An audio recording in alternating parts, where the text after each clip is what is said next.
Check. We unmuted. Check. Okay, we're gonna get started here in a second. Hey, shalom, y'all. By Shimashak with thumb.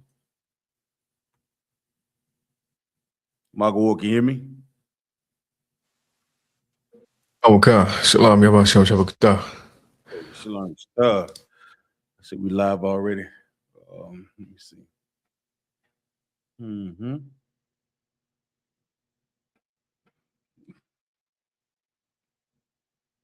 I should say she here nobody's wife. That's Tawar. I tell you one thing, sis. Now is the best thing or the best part of learning the truth. You become brand new in the Most High, and you become a sister of the school. You become and then as being a sister in this school, you have new brothers and new fathers that teach you the things that we never learn in the world. Oftentimes, we never learn the truth of the Bible in this world. We never learn it. So, welcome home, sis.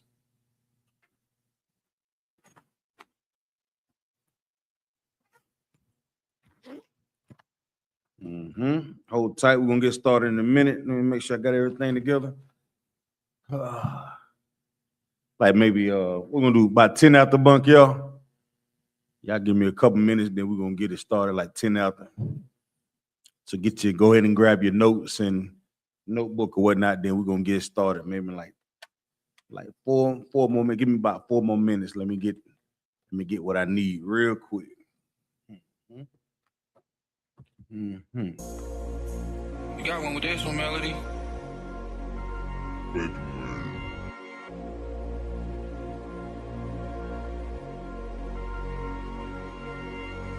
Middle finger to the world, screaming we the ones. Just give me the mission, watch I get it done. She say I'm on her mind, she want me on her tongue. She know I'm in a call, she still gon' give me some.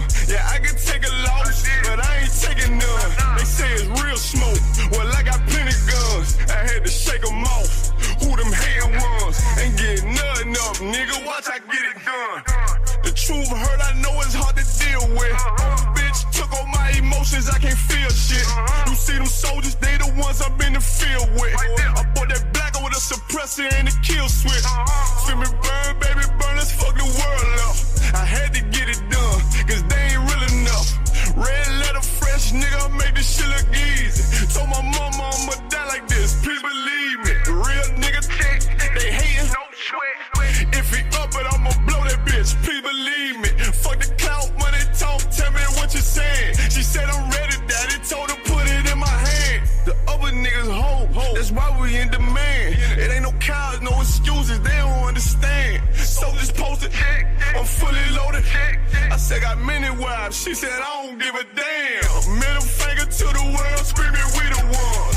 Just give me the mission, watch I get it done. She say I'm on her mind, she want me on her tongue. She know I'm in a call, she still gon' give me some. Yeah, I can take a loss, but I ain't taking none. They say it's real smoke, well I got plenty guns. I had to shake them off, who them hating ones. Ain't getting nothing up, nigga, watch I get it done. You got one with this one, Melody?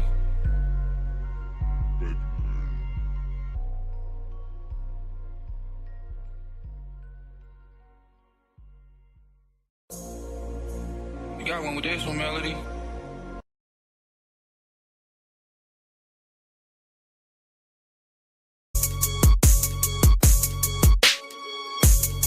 They say it's up then.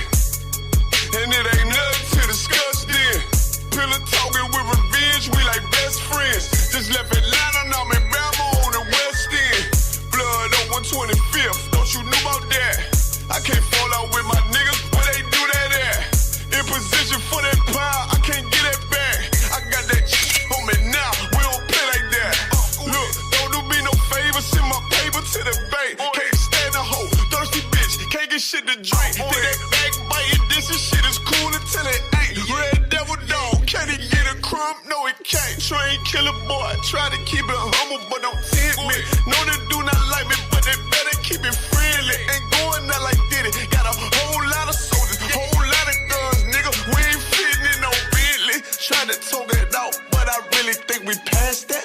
He ain't got that Zelle, he can send that shit on Cash App. Shorty nose high in the air, cause her ass fat. Listen, bitch, fuck that pussy, I won't pile. They say it's up then. And it ain't nothing to discuss then. Pillow talking with revenge, we like best friends. Just left Atlanta, now I'm in Bama on the West End.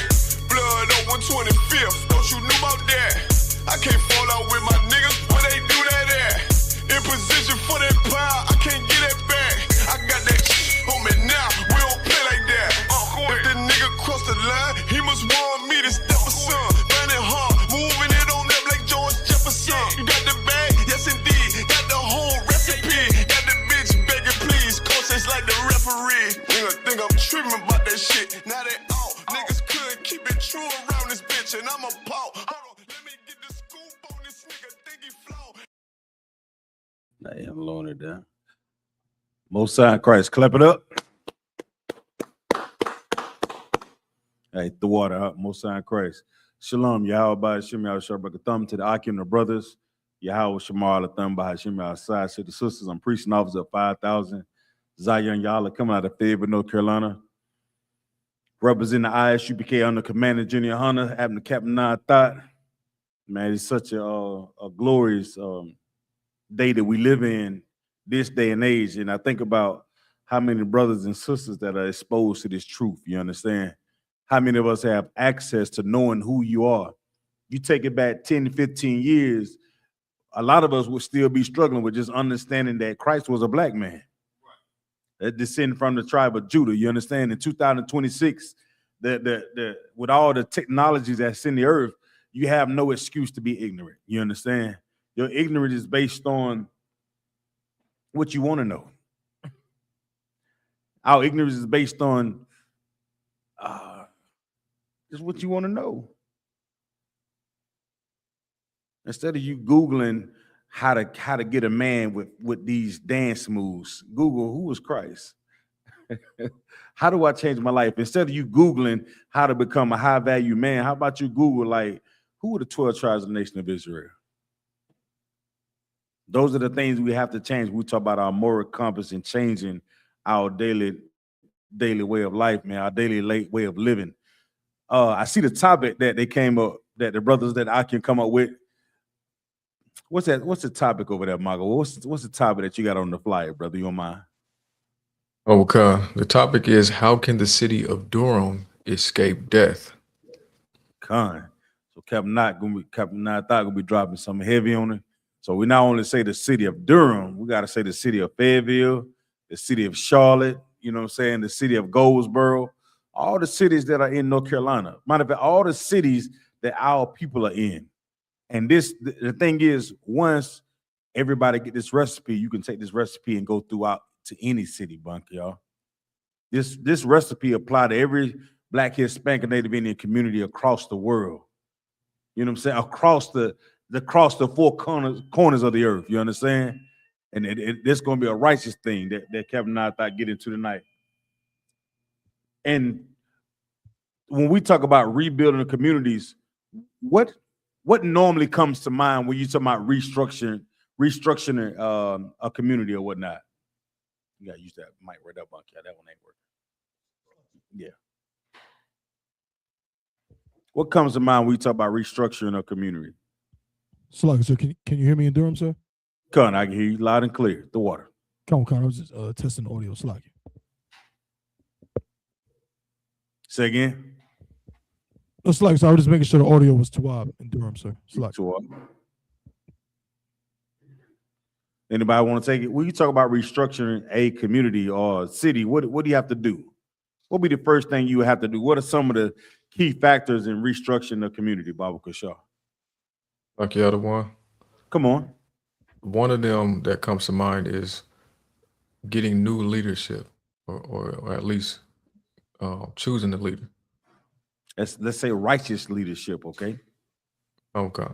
Because every year, every 4 years, they vote in a new president. Yeah, it's on rotation, so we have to say righteous leadership. What else? Baba Kashaw? What else? Rebuilding infrastructure.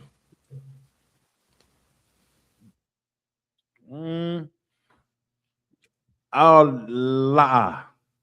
The infrastructure is good, right? Infrastructure is the things that the community uses, you know what I'm saying, for its transportation, bridges, roads, all those things are good.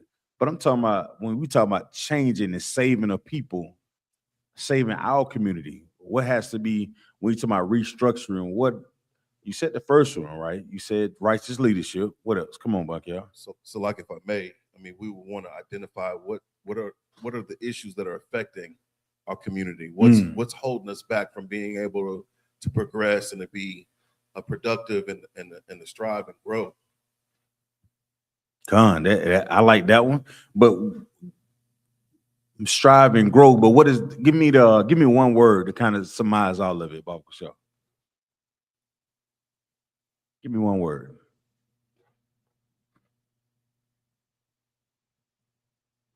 Unity. Yeah, we got to be unified in what we're doing, right? No, I'm just saying. As a whole, I think everybody sitting back waiting for the answer. It's 1,000 answers. You understand? So we talk about righteous leadership, unity, discipline, economic cooperation, and hope. We are hopeless people. You understand? And above all things, we have to have one power. We talk about the destruction of our communities, man, and the religions that come in and rob us, and they take everything out of our community, and they give nothing back. You understand that you're an Israelite, so-called black Hispanic native, and you the 12 tribes nation of Israel.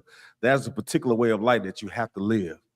Instead of you going down the crazy days or follies down in Atlanta or Magic City, giving over your whole goddamn paycheck, you'll learn to restructure your life and focus on giving the Lord his 10%. You'll focus on having moral character and building your cities up to help us. You understand? Everything oftentimes that we talk about restructuring our city is talking about bringing something in. Our people don't think about fixing what's already there. You understand? You talking about restructuring the city. You talking about, oh, we need a new Kmart. We need a new Walmart. We need a new, Target. You know, so these are things that often cross our minds, but we don't talk about the things that we need to restructure as a whole. Like, where do we go so we can sit down and eat safely?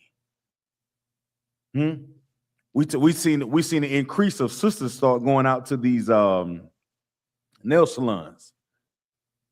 Like these are the things that they go to schools for cosmetology. What's the other thing they do? Esthetician, right? But after they graduate and they put all this money into going to school, how many black businesses that are prevalent in our communities that they can go take that education that they had or that formal teaching and sit down in somebody's shop and grow a business? All these backyard barbecue cooks, we have. Nothing wrong with it, but how are we restructuring so we don't have to go outside of our community? We can build within. You understand? So what's the Mr. Tenderism guy? They made fun of Mr. Tenderism, and we find out he in the back of some oppressor damn joint cooking up all the food and getting no credit for it. Zero credit for it, right? So we talking about, first of all, you got to understand that we serve one God. Yahweh, his name. You understand? You got to understand we're the Lord's chosen people. We need righteous leadership. We need unity. We need discipline. And we need some real hope, man. Because without hope and understanding that things can change your life, you'd be less inclined to fight for anything. It's so easy, right? Let me get the book of Isaiah 58 and 12, Baba Kashaw. Okay. Let me get that with you. We're going to start all right.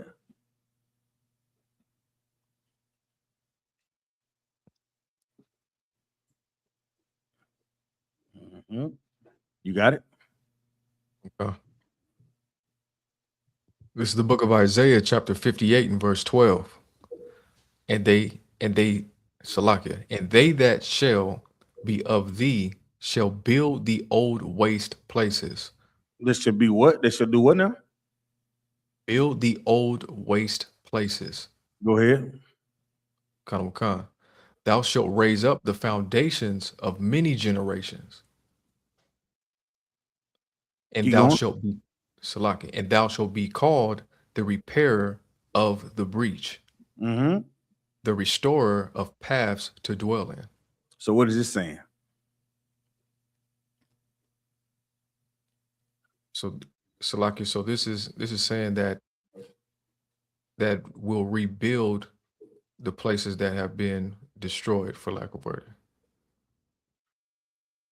I tell you what, go back to read verse 11. I want you to read it, okay?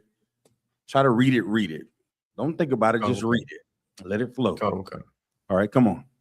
This is the book of Isaiah, chapter 58 and verse 11. Now we talking about restructuring, right? Restructuring our communities, right? Everybody pay attention. Listen, go ahead. And the Lord shall guide thee continually. And who shall guide you? The Lord. The Most High Power shall guide thee. Now, how many of our people as Black, Hispanics, and Native Indians are led by this truth? How many of us are making decisions that actually when we read the Bible, we're gonna understand what's actually being read? First of all, we don't understand what's being read. We don't know how the Lord want us to follow him, because the Christian church says one thing, and a lot of the things that they say are not even in the Bible. So we've got to first start with understanding who the Most High is. If we're going to be led by following his spirit and following his law, following his word, we got to understand that the people that we've been instructed to listen to have no idea about what the Most High word is. We have to start there first when we talk about saving the city of Durham, saving the city of Fayetteville, saving the city of Charlotte, Greensboro, Goldsboro. We have to understand first that the people who supposedly lead us do not understand the word of the Most High at all. We got to understand we have to follow that power that continuously guide us, right? Read on. Okay. And satisfy thy soul in drought. And do what? Satisfy thy soul in drought. Satisfy what? Thy soul in drought.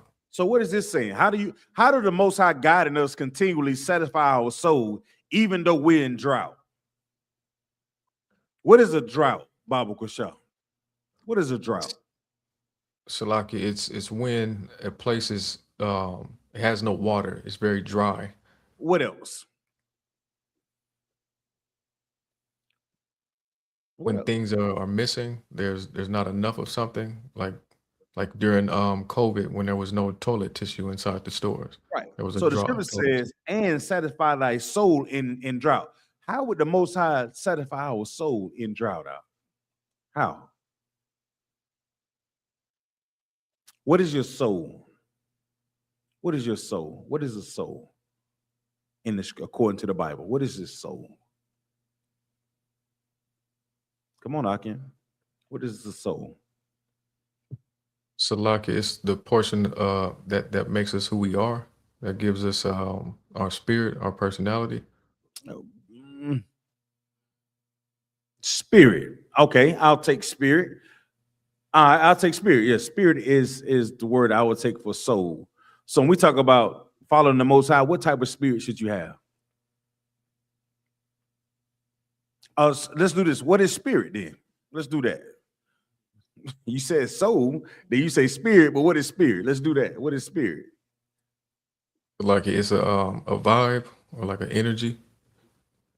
All right, so give me the UPK official breakdown of knowing what a spirit is. So there's no gray area. There's some Christian out there thinking some spirit is boogly, flying around in the goddamn sky and jumping out of closets and scaring the shit out of you.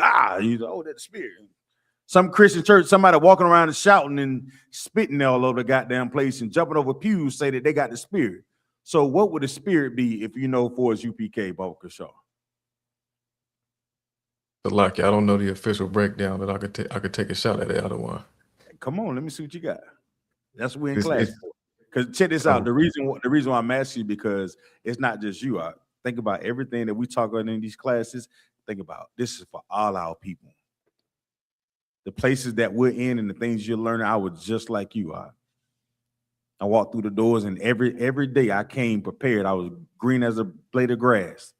I came in with my pen and my paper and my Zondervan and my dictionary, and I sat down and shut my goddamn mouth because I knew I didn't know a damn thing. I knew all the good deeds that I thought I had done, they didn't mean anything. But now I know I have to follow the Lord continuously. so he can feed my soul, even though I was in a drought. So we talk about the spirit. What is the spirit? You said vibe. Now how we break that thing down so everybody will understand the vibe of the Most High? What is that vibe? Salakia, one word I would say an emotion, how something makes you feel. Okay, something that you feel. You ever heard of Sorry, the sir. term? Come on, Tabu One. Would it be the law, statutes, and commandments, sir? Would it be what? Would it be the law, statutes, and commandments in the sense that, you know, a spirit is a vibe. It's a physical manifestation of something that you can't see, but you see it manifested in something that takes place. For example, like we always use the example of, oh, they got school spirit. If someone has school spirit for Fayetteville State, they're gonna be wearing them Fayetteville State colors. They're gonna be, you know, cheering and excited and doing everything that Fayetteville State is all about. So if you just cut yourself. You know what you said in the beginning, right? You say you can't see it. Mm-hmm. Right. So what you also said, so that means you should be able to see the spirit of the Lord on you. Right? Kind of that's what I was saying, sir. It's like I might have missed my words a little bit. Like I know you two are. Now break it down. So what is, like you said, team spirit. Break it down so we all can see it, so there's no misconception about what the spirit is, Balkashaw. You own it, but when you say team spirit, how do you show the team spirit, Balkashaw? You so if I'm a Knick fan, there you go. You know, right now, somehow I knew you was gonna say that. You could have said anything. You could have said, look, you could have said a Cardinals fan, Cowboys fan. Somehow I knew you were gonna say Knicks fan. Right. You could have said Jamaican soccer football team. You didn't say that. I could have, sir. Okay, all right. I'm gonna leave you alone, Top One. So lock y'all the one. Captain Nayathaq calling me. So lock y'all the one. All right, and with that, we're gonna turn the class over. I don't know if he's ready, sir. Go ahead. He ready? Oh, he calling. All right, so go ahead. I guess we're gonna go ahead and get it in. So, Michael Ward, give me, when that say team spirit, what does that mean? It means that you show your support for what that team stands for. So you wear the jersey, you say the chants, you know, you sing the songs, and you know. What else? So when you say you represent, you got the Most High spirit, or your soul representing the Most High. How are you showing that, Baba Kishar? What are you doing to show the spirit that you have? Okay. Not so following the laws. So not eating pork, not smoking cigarettes, not killing my brother, not not doing anything that's unlawful. According to the Most. This is one thing that we have to do. Now that we know this truth, you have to become a fanatic for this truth. Hey Alexa, come on. Define fanatic. As a noun, fanatic is usually defined as a person with an extreme and uncritical enthusiasm or zeal, as in religion or politics. As an adjective, fanatic is usually defined as fanatical, motivated, or characterized by an extreme, uncritical enthusiasm or zeal, as in religion or politics. Alexa, stop. That's what we have to become when we serve the Lord. You can't serve the Lord and be dry. You gotta have some enthusiasm about when you're doing the work of the Lord. You gotta have a zeal. You ever heard that word, Michael Ward? Hey, It's like, sir, Cap, you ready? Most High in Christ. And with that, I'm gonna turn the class over to Captain of 13,000, Captain Nayathaq Banyaman. Y'all clap it up. All right, Akim, how y'all doing? Swap, sir. What? How y'all doing? Y'all good? Con. Type of one, did they come up with it? Did they name the brother? Did they give the brother a name? Con, sir. I think I saw it. Let me see if I have it right here.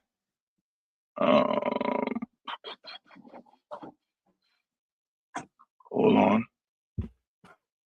Is his name Robert Harris Jr.? Con, sir. Yeah. And did they say where he died from? Did he give the autopsy yet? No. Okay. Sir. And he a brother, right? I know that junior. More likely he's a brother. Did it show a picture of the brother of the person? I'm looking for one right now, sir. I don't believe so. Let me see if I can find one.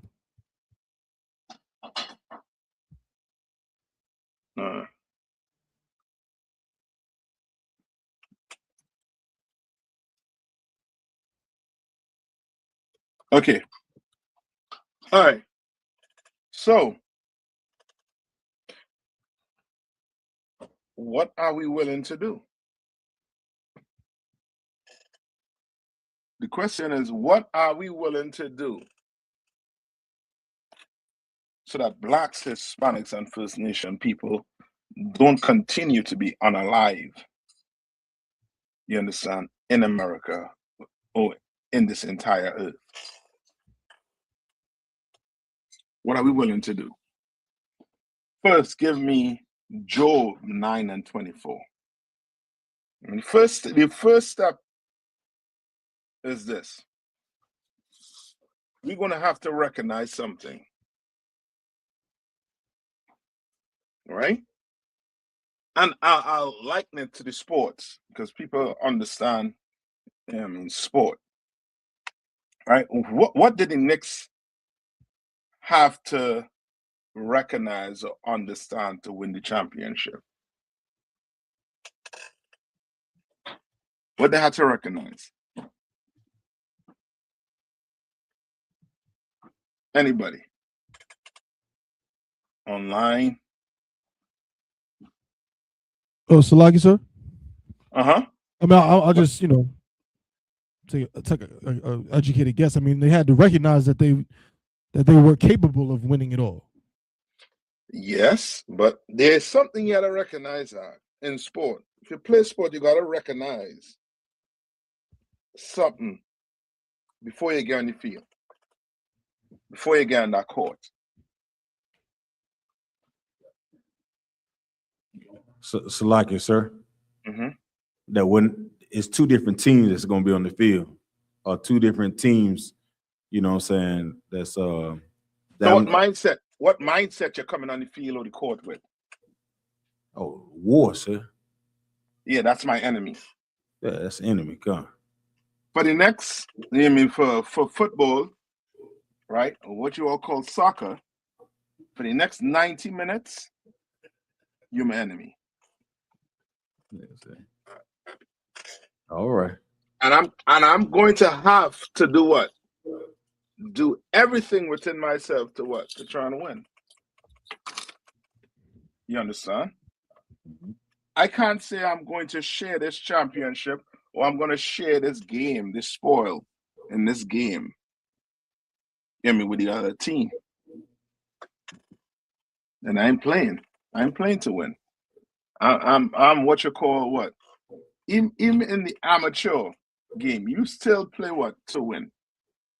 You understand? Like, first, Black people have to recognize what team they're on. That's the first thing we got to recognize. What team are you playing for? What team is your mayor playing for? Is the mayor on your team? You understand? Is your alderman? Are these politicians? You mean who you voted for to represent you? Are they on your team? And what qualifies them to even be on your team? What qualifies them to be on your team? You know, ask yourself this. Who have Job? Michael, you still with me, right? Reading wise. Go to Job 9 and 24. Okay. Mm-hmm. This is the book of Job, chapter 9 and verse 24. Mm-hmm. The earth is given into the hand of the wicked. The what? The earth is given into the hand of the wicked. You're going to have to understand this. The earth that we on right now is what? Is given into the hand of the wicked. So when you see things like this happening to our brothers and sisters, know that what? The earth is what? Given into the hands of the wicked. Come. You can't expect a wicked man to do something that is what? Right. He's wicked. You understand? You're gonna have to know what team you're playing on.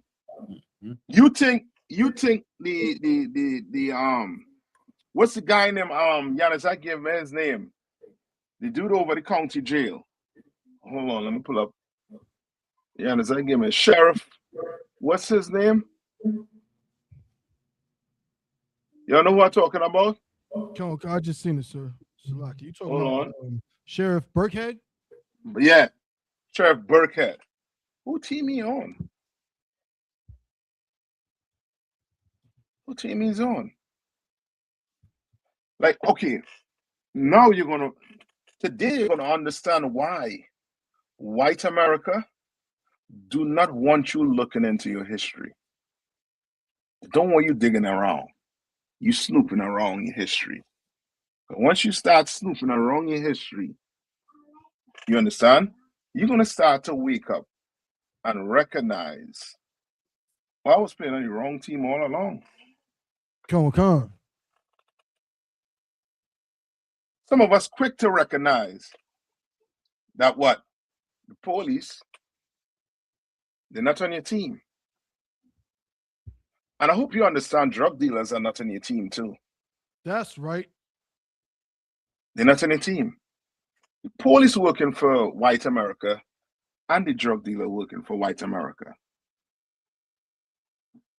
And you want to know the worst of them all? Guess who's the worst of them all?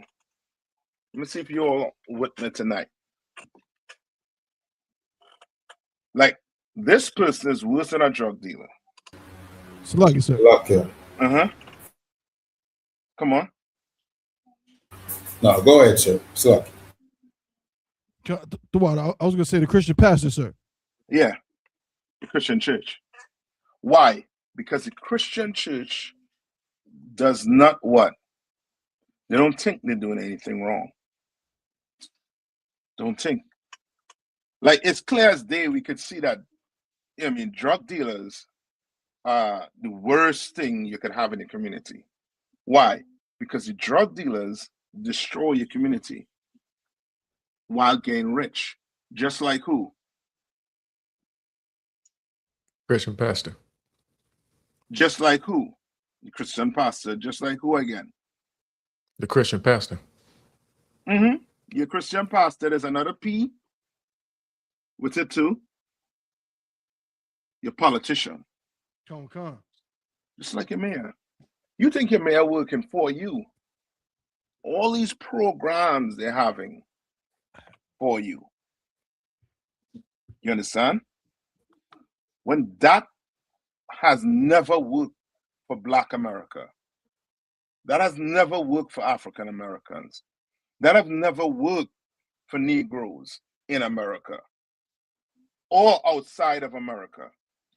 It has never worked. I'm gonna show you what worked. I'll show you what worked. Right? Give me Ecclesiasticus 40 and 28. And Tabon, you have any you have an article on the brother that passed? You wanna pull it and read? You understand? Come. So I got an article. And this is not just for Durham. Durham, we are not the only city that have what? Black people in it. And we're not the only city that's reeling from the injustice and the oppression of the system. This is happening in every city in America. Every city where Black people are, we're being oppressed. The brother that just got 35 years, 35 years, you give a young brother. You understand? Like, people think it's Black people's fault. We're not trying to get you to see It's not your fault. It's not your fault. Come. The earth is given into the hands of the wicked. The white man is the devil the Bible speaks of. That's right. He is the wicked on the face of the earth. And he is that person that have us in total what? Confusion. Total confusion. Where do you think Christianity come from? You ever asked yourself what religion was Moses? You ever asked yourself what religion was Christ's disciples? They were called Christians. Why? Because they were mocking them for following Christ. Not so much mocking them for following Christ, but that's what you call a person who follows Christ, a Christian, right? That's a true follower of Christ, a Christian. You understand? No. No. Are you saying that was their religion? No. That's just what they call people who follow Christ. You understand? The white man went and created religion. These other nations had to create religion. You understand? So that they could hide who they really are. Go ask Wayne Gacy what religion he was. Wayne Gacy was a Christian. You all know who I'm talking about, right? Come. Right? The clown. The one that was what do you call him? Was a mass murderer. You understand? Oh, what about Donald Trump? What religion do you think he belonged to? He's a Christian. Celebrate Christmas birthdays just like Christians do. That's what I'm asking you tonight. What are you willing to give up? What are you willing to do to get justice for all our brothers? You understand? Cyrus Belton. What's your brother that they put in jail for 35 years? What's his name? Carmelo Anthony. And this brother, Robert Harris Jr. What are we willing to do to get justice for him? You have it there, Tabo 1? Come, sir. Go ahead and read it. Read some of it. Come, sir. Durham County detainee dies after being found unresponsive in cell. Durham, NC. A detainee at the Durham County Detention Center died Friday after being unresponsive in his cell, according to the sheriff's office. Sheriff Clarence F. Burkhead said the individual was discovered unresponsive earlier in the evening and was transported to a local hospital where he later died. The individual. So the individual don't have a name? Give him a name. Come. Robert Harris Jr. was found what? Salaki, sir. Salaki. Unresponsive earlier in the evening and was transported to a local hospital where he later died. Monday. He later died. So he found unresponsive in a cell. Which means they're doing what with those people when they lock them up? They're being treated what? Salaki, sir. Come on. I would say that they don't check on them. They treat them like animals. You treat them like animals. Like you just take a stray dog off the street and put it in some kennel. You understand? Sir. Come on. If I could, I have a little bit of information on why this is sparking outrage. Come on. With that specific detention center. If you just look up conditions at the Durham County Detention Center, it says they are marked by severe staffing shortages, aging infrastructure, and escalating safety concerns. With approximately 36% of correctional positions vacant, officers supervise up to 50 detainees at a time, frequently resulting in restricted inmate out-of-cell time, suspended recreation, and concerning health incidents. Also, so they're making excuses. Where do you want all that money? Right. All the money. I think they had a proposal to build a bike what do you call it? A bike trail on the street. Bike lane, come. A bike lane. Check out how much does that bike lane cost?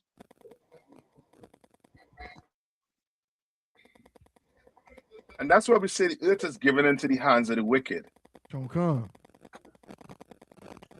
Like these people have been treating us cruel, inhumane. And then they go get one of us and then put their faces up like if they what? Like if they're one of us? No, they're behaving just like who? What did Christ say? In John 8:44. He said, ye of your father what? The devil. You understand? These Uncle Toms that are up there in their seats, they behave just like the oppressor. That's right. Commander General YAHANNA have better officers than you. That's You understand? If we were running that prison, that brother would have been alive. So, like you, sir. Commander General have better officers than you. Come on. Just quickly, pause, piggyback on what you're saying. You can. It's one of those things. They're keeping it very hush hush. I know Officer Yanazar did extensive research. They've been, with the situation, and they've redacted so many statements in different reports to try to, not really say what's going on. But the people are talking, and there's so many rumors swirling around about the conditions in that prison, that jail. They're saying they have no AC in there. That the AC has not been working in that facility for some time. You got people having seizures because there's no AC. You know what I'm saying? And then at the same time, and there was an animal shelter that I'm reading about that with about 50 dogs that were taken into foster care by volunteers, and they installed huge industrial fans for the dogs to keep the dogs comfortable and okay. Yeah. They haven't done that in the Durham County Jail. No, because to the white man, his dogs are better than you. That's right. You understand? His dog can't talk back and say you're the devil the Bible speaks of. You understand? Come. Dog can't go down to the police station and say, you know what? I'm filing a report on my master because he been doing me this, that, the other. Can't. You understand? Come. But black people, we for sure could make this white man hear us and understand. And I'm going to give you a hint. Do you understand? Right? America and Iran was fighting a war. Right? Come. They signed an MOU, which is a what? A memorandum of understanding.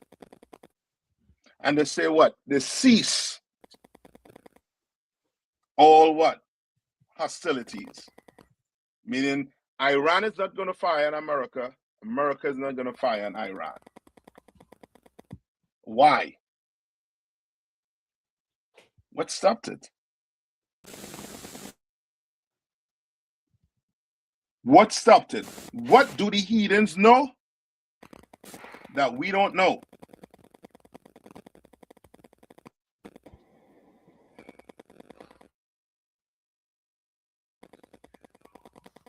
What do these heathens know that we don't know?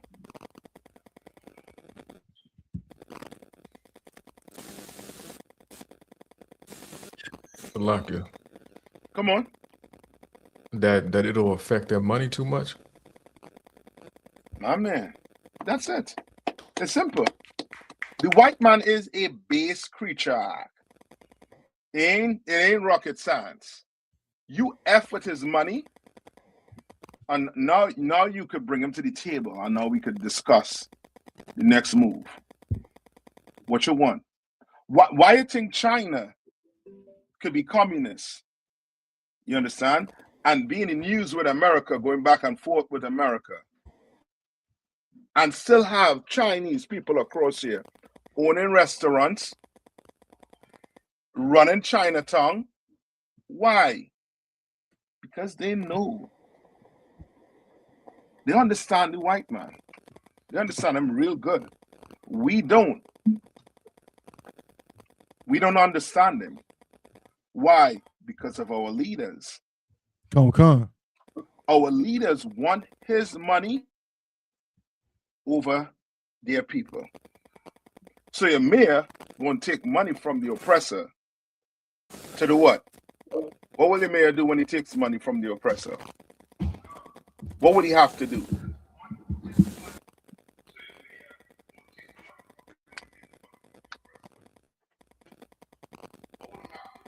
What would the sheriff have to do?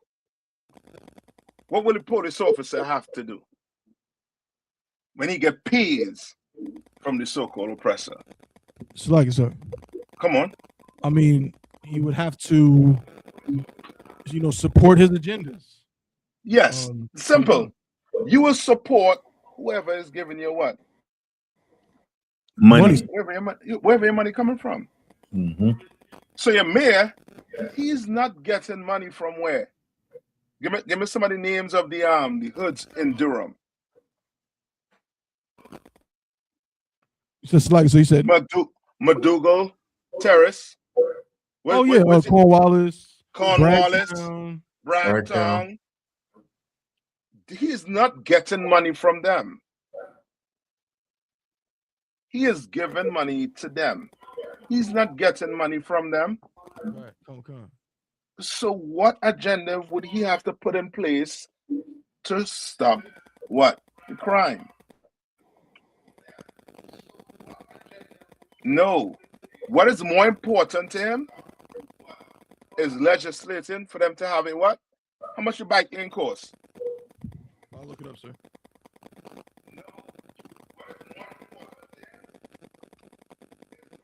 Find out how much that bike lane costs.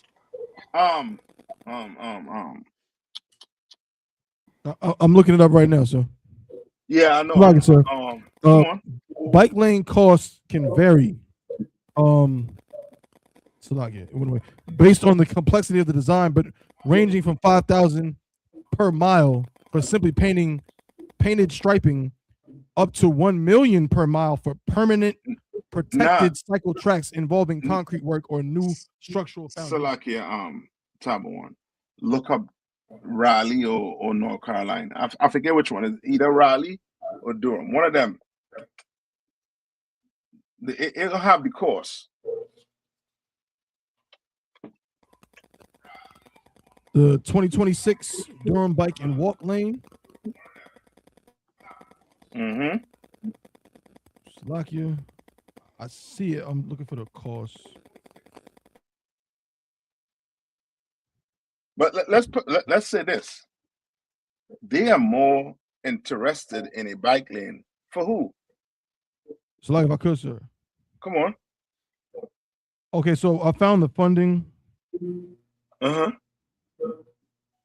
The design project is city and grant funded through the capital improvements plan and bike Durham with a total budget of $560,000.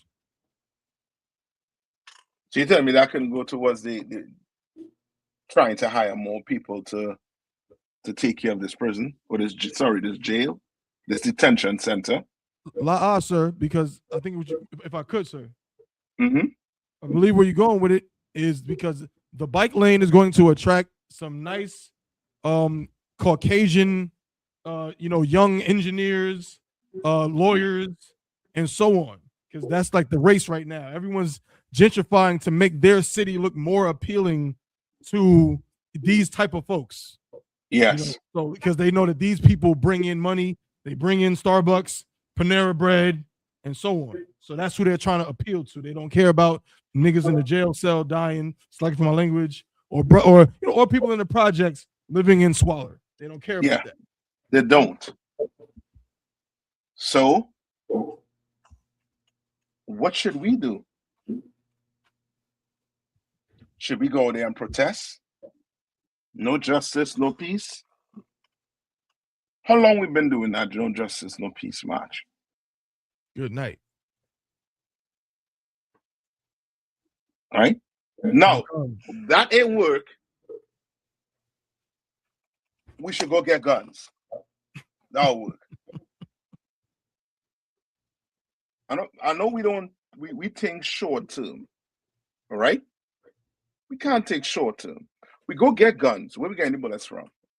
Hold up. Where we getting the guns from? The oppressor, sir. No. I'm talking to black people who say, enough of this all this talking. Let's get guns. Okay. I'm asking you, where we getting the guns from? Okay. Lucky. Go ahead. We get them from the oppressor. Okay.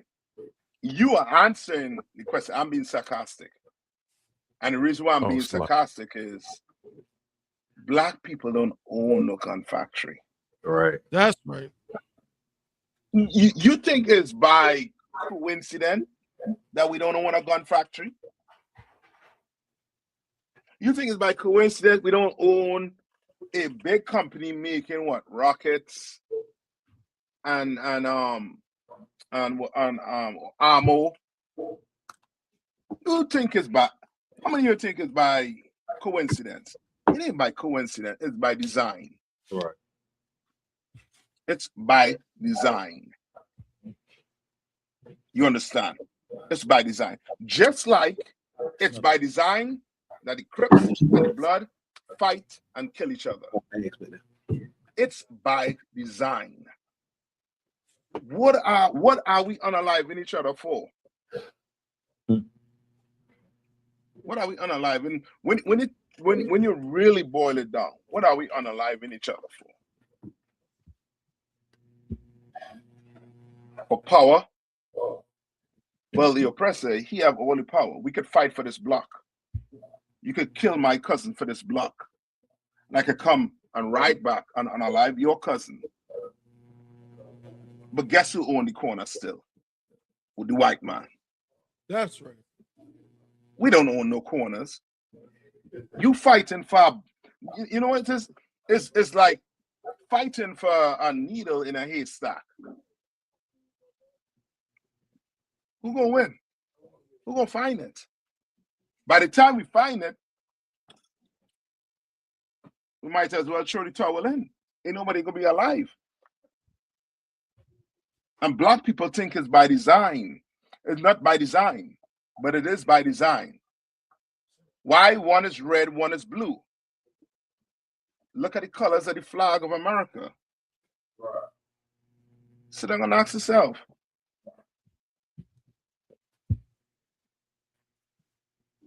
While we fight and unalive each other, he is in the Middle East, trying to gobble up the world. And the Lord is trying to slow him down so black people can wake up and realize we better join the Negro team. You understand? We better join our team. Give me Ecclesiasticus 40 and 28. Okay. The Bible is the only book black people should be reading from. And when I say only should be reading from, meaning that's your constitution. You trying to be American. You think I'm going to come here and give you some political solution to the matter. There's no political solution to the matter. There's none. If you're trying to fight it politically, then we have not learned anything from the past 50 or 100 years. There's no politics that is going to get black people out of the situation we are in. That's right. You want Robert Harris? Yeah, I mean, my condolences go out to his family members. You want him to be the last? You don't want him to be forgotten like Cyrus, like Carmelo Anthony? You want them not to be forgotten? Then you're going to have to be willing to do something. That's right. You're going to have to be willing to do something. You understand? Your Christian pastors are not coming out and giving us the solution. And the solution is right in the Bible. It's been in the Bible. Read this. Okay. This is the book of Ecclesiasticus, chapter 40 and verse 28. My son, lead not a beggar's life. Hold on. He's saying what? Lead not a beggar's life. No, he's saying my what? My son. My son. This is a father talking to his what? To his son. To his youth. To the youths out here. Do what? Lead not a beggar's life. Don't lead a beggar's life. Now ask yourself this question. Which 29 and 44. other nation, which other nationality, meaning Chinese, the East Indian, the Asians, the Arabs, which other nation has ever begged the white man for civil rights? No other nation. But yet still they all prospering from it. From our forefathers getting dogs sicked on them, water hose turned on them, getting their head split with them baton. But every other nation was able to do what? To profit from it. The civil rights movement was the worst thing that black people could have ever did in this place. That's right. And I'm not saying it alone. The man who had us go down that road to civil rights, who was Martin Luther King Jr., said before he was unalive by a white man, he said that I have led my people into a burning house. You understand? Martin Luther King said that. Why would he have said it? Why? Because he saw that what? Being kind to white people. You understand? Catering to white people did not help us. It made things worse for black people. Made it worse for us as a nation. You understand? America has been dehumanizing black people over 100 years. Hundreds of years. They claim to let us out of slavery, but we don't see. By the end of tonight, you would see what's the problem and the solution. Come. Read on. Okay. For better it is to die than to beg. For better it is to what? Die than to beg. He's saying what? It's better for you to die than to what? Beg. Like we should not have march, no justice, no peace. I'm going to tell you what you should have done. And I'm going to show you it in history. Your recent history. Most of us grew up and born in Durham and don't know the history of Durham because the schools neglect to teach you about your history in Durham. And Durham is just a small community of black people compared to the larger black people. You understand? Come on. And right in the city, whatever is going on in the city, I guarantee you, if you go to Chicago, you'll see the same thing. Come. I guarantee you, if you go to New York, you're going to see the same thing. You're going to hear stories.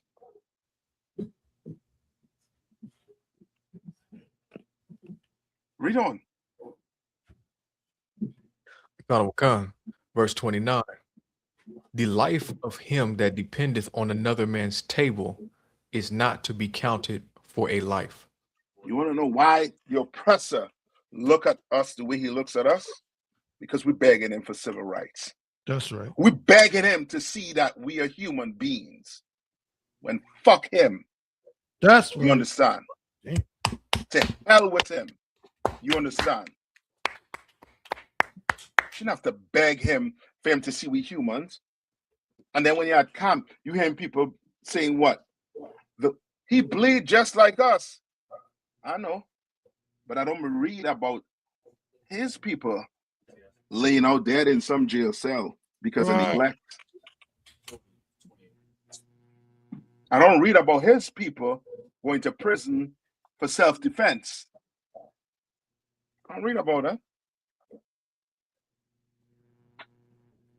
I don't read about his people getting run down and being shot like a dog in the streets of America. And then everybody blaming him for getting shot.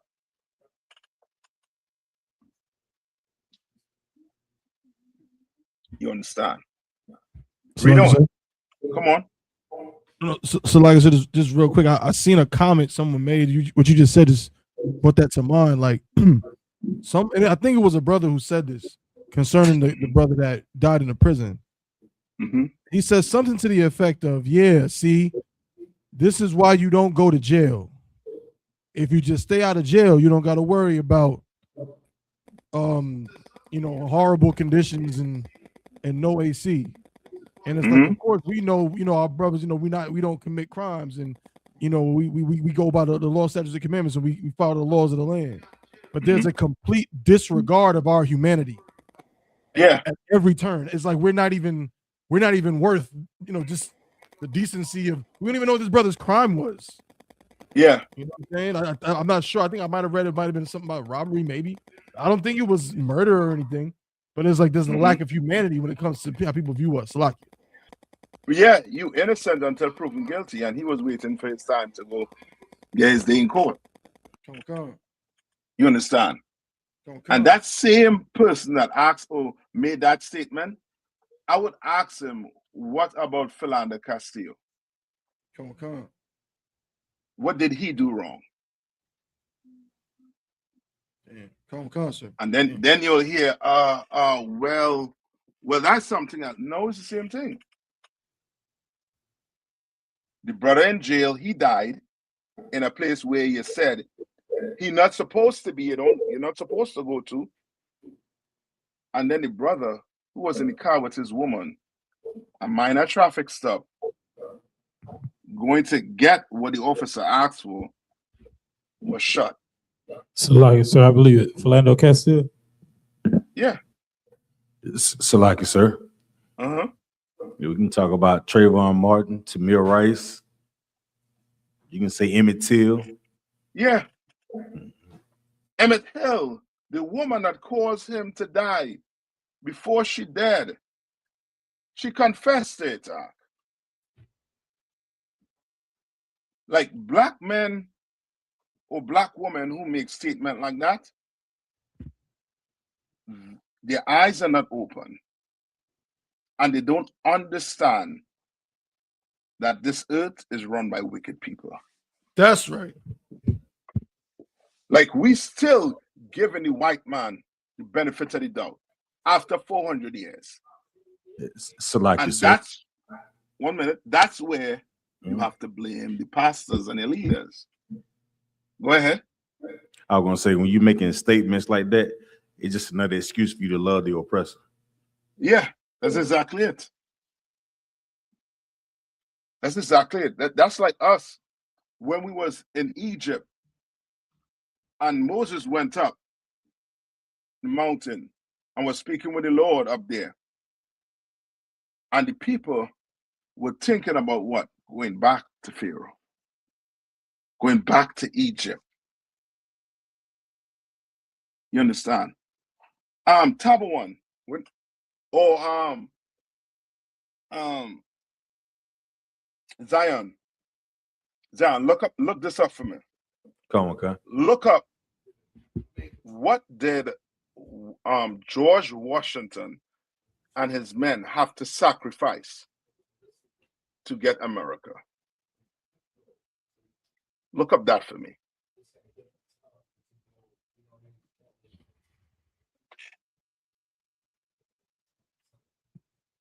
Like, what are we willing to sacrifice? Marco, read on. Okay. For he polluteth himself with other man's meat. He what? Polluteth himself with other man's meat. Because now you're going to take this man what? Meat. And now you're going to have to do what? What you're going to have to do? You're going to have to cater to that man. Your politicians who are being funded by certain organizations, right? Remember, what's the big uproar in America? Political system. Them being funded by what? Or by who? What organization? The Republicans and the Democrats.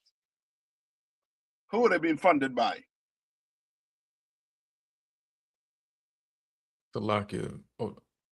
Billionaires? Yeah, but there's an organization that said they came out that was funding and was paying millions of dollars. SHALAM. Come on. I.S.U.P.K. I.S.U.P.K. Common Council. Right? That's why you were seeing many of them coming out in defense of who? Israel. Yeah, they were defending Israel. They were saying that they have the right to what? Defend themselves, even though they're committing a what? Genocide, sir. Yeah.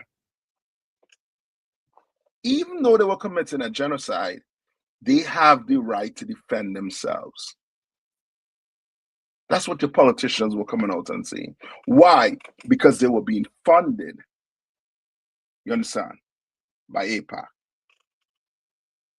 You understand? And AIPAC is in bed with who? Israel. You understand? Like when black people wake up to the game that they're playing, like it's going to be a revelation. That's why you should come into the UPK. Come into the Israelite School of Universal Practical Knowledge so that you can wake up and recognize who your enemy is. Recognize the game your enemy playing on you. And recognize that the man down the block, you understand, that have a red handkerchief or a red bandana around his neck, he's your brother before that bandana. You understand? A brother with that blue bandana, he is your brother before any color. Understand that. And the oppressor, he understands it when it comes to what? To money. You think all of them Democrats, you think they're together with the Republicans? One is what? Liberal. The other is what? Conservative. But what they're together on? What they have a proper understanding about? Salaki, sir. Come on. Making sure that they are above us. Yeah. Hating us. Being racist against us. Where's the white Democrat coming out and saying what? You all are treating these young black men unfair. Carmelo Anthony should have never been sent to prison. Should have never been sent to prison. Where's your Democrats? Where's your white Democrats? They know how these white men behave. They know how the white kids behave. They know.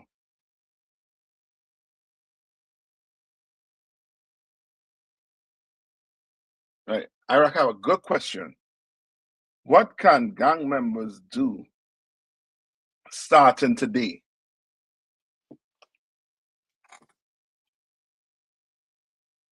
Well, stay a little longer. I'm going to tell you what you're going to have to do. This class is for you, brothers and sisters out there. This class is for you. Right? Read on, Magawa. And Zion, you from where I asked for? Come on, Khan. Bunk y'all on it, sir. Let me know when you find it, right? Come on. We ready, sir. We ready. Ready? Come on. Salakia, sir, you asked the question, what did George Washington and his men have to give up for America? That's a Google, sacrifice. Go ahead.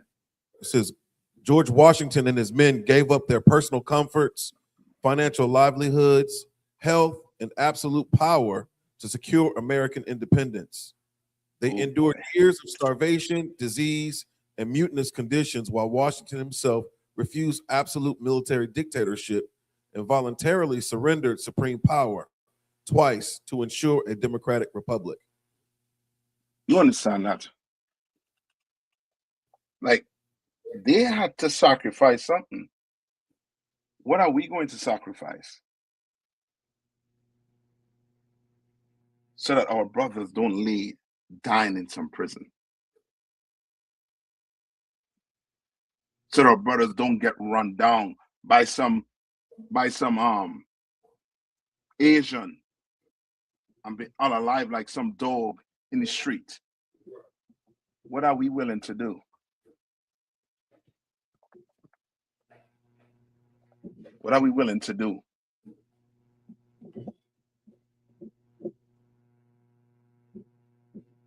You understand? What are we willing to do today? The question, Iraq. What are we willing to do today? Right? Any more, Mago? Okay.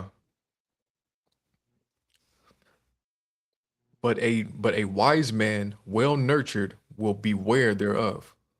A wise man will be what? Well nurtured. Meaning you're gonna have to be what? Nurtured meaning what?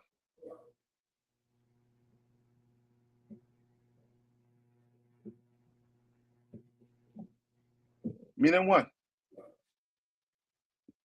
Look up nurtured. A wise man well nurtured. Read it one more time. A wise man well nurtured what? Come, but a wise man well nurtured will beware thereof. Will beware. Beware of what? He will beware of taking from another man's table to end up having to do what that man wants him to do, to be subject to him. Yes.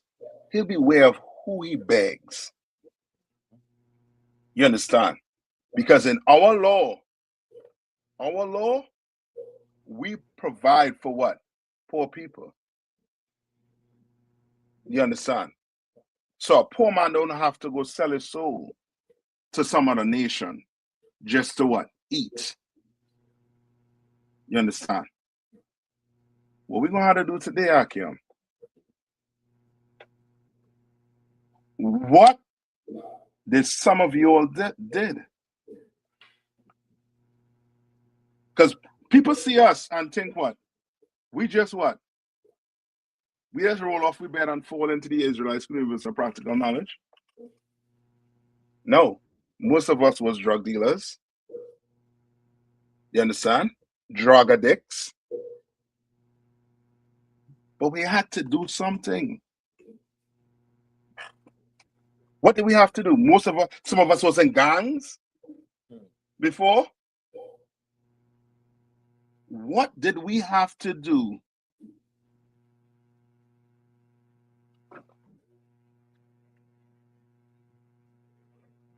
I'm asking a question.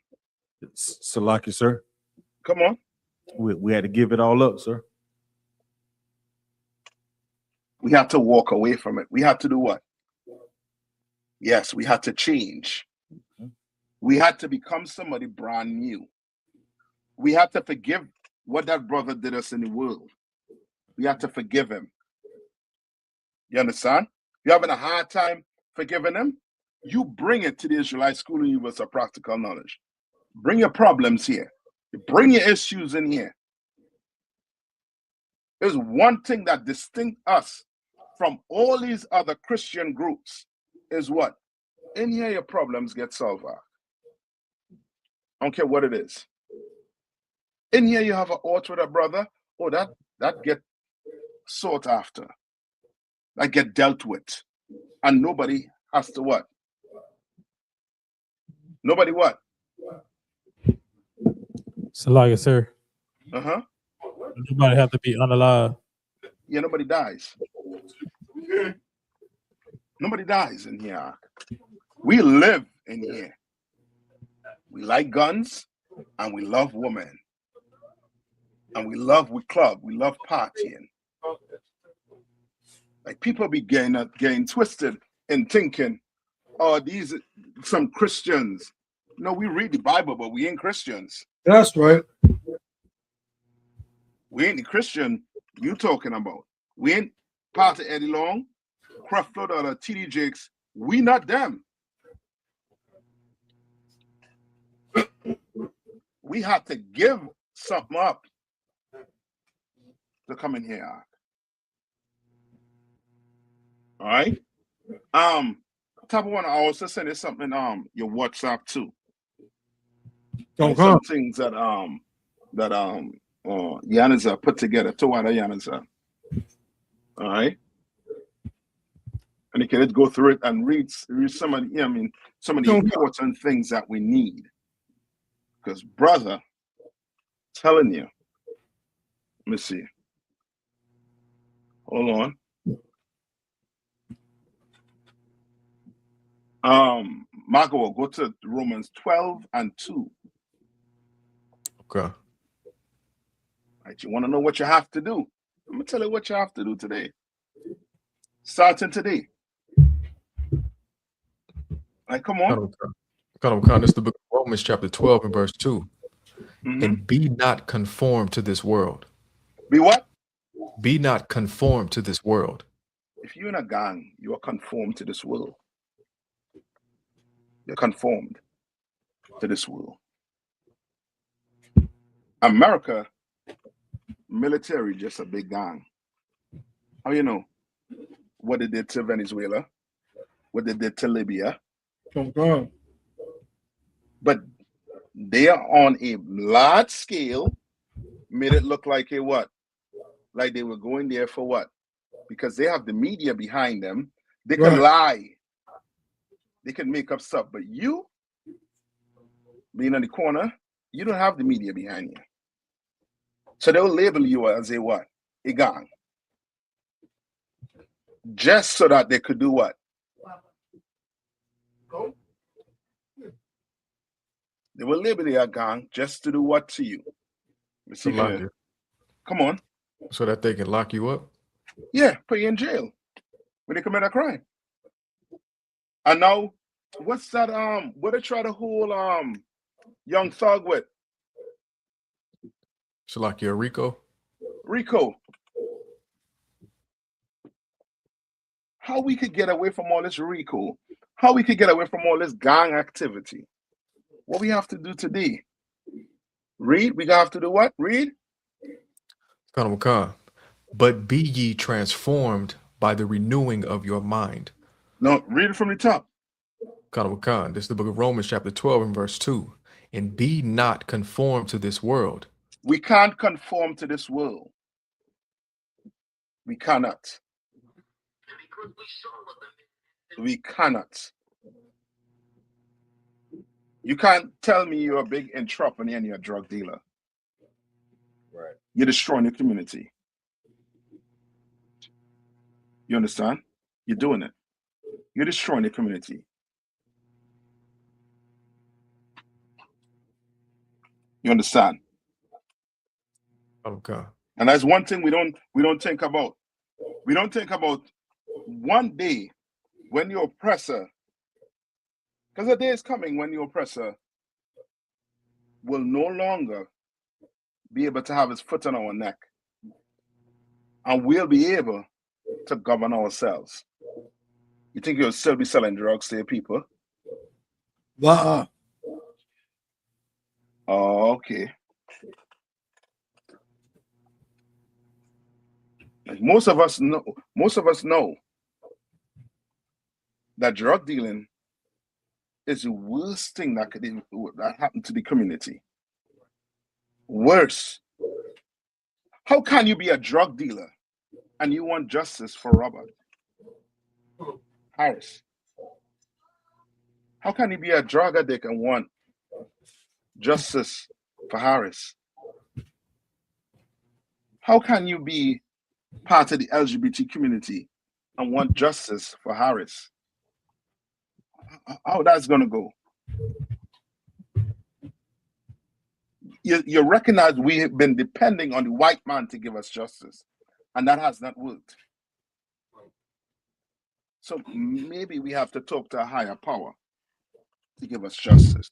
Well, that higher power does not want us to conform to this world. He don't want us being homosexuals or lesbian. He don't want us eating pork, crab, shrimp, and lobster. And he definitely don't want us being murderers. Come. You understand? So let me not forget, come on. So I get on. You guys, sir. And let me not forget, you can't be a Christian. That's right. Because we all could see drug dealing bad. We all could see being a drug addict is bad. We all could see being a homosexual is bad, according to the Bible. But we can't see being a Christian is bad. Come. We can't see that. That's the problem. That's right. Come. It's one of the major problems in the Black community. Without the Christian church, we would have known who the enemy was. That's right. Come on, Tabo One. So what you just bringing out is just so heavy, and it's so pertinent, and basically what you're saying, it reveals like a cognitive dissonance in our people, in the sense of we think that things can coexist because we're like used to them. So like in the hood, because you're used to a church being on every corner, and drug dealers being on every corner, and prostitutes being on every, like you're used to those things being a part of that life. You think that they coincide, that they go together, and so you think they can coexist. I can love my hood. If I'm from Bull City, I love Durham, but I also love that drug dealer. I also I respect that drug dealer or that sister that what I'm saying is selling her body or something. You can do both, but in reality, as we learn in I.S.U.P.K, we can't mince words. Like all that stuff is fake. I cannot love Durham and love drug dealers. I can't. I have to hate drugs. I have to hate crack cocaine. I have to hate the sale of drugs if I love my people. No different than, if somebody was to unfortunately SA my niece or something. I can't say I love my niece and then you see me in a picture dapping up the brother that SA'd her, like smiling. Right. That don't go together. I have to be against that if I claim to love this thing. So until we can say we hate the drugs, we hate the prostitution, we hate the murder, we hate that lifestyle of gang culture that teaches us to hate each other. Until we can say we hate those things, then we can't say that we love each other, because we don't. So like we're just lying to ourselves. That's the change. Starting today. Come on. You're gonna have to hate the things that continue to destroy Black people. That's right. So that Black people can live. You understand? You're gonna have to hate it, Ark. We love Black people so much that we're not gonna celebrate July 4th. That's right. We're not. We love Black people so much that we're not celebrating Christmas. We're not even celebrating with birthdays. That's right. We don't do it. We're going to have to change. The only way you're going to put a drug dealer out of business is by having what? Because drug dealers been going to jail. How many of you watch Scarface? What happened to Scarface? Tony Montana. What happened to him? He got murdered. Yeah. Salaki, sir. Uh-huh. But somehow we think what? I'm better than him. I ain't gonna make that mistake.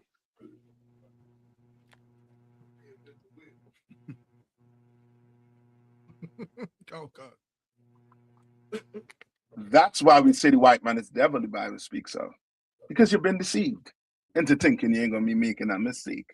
Right. You're gonna make a mistake because it's evil and wicked, and the Lord will not stand with you on that. You want brothers to live in this place, you are going to have to do what the Lord say to do.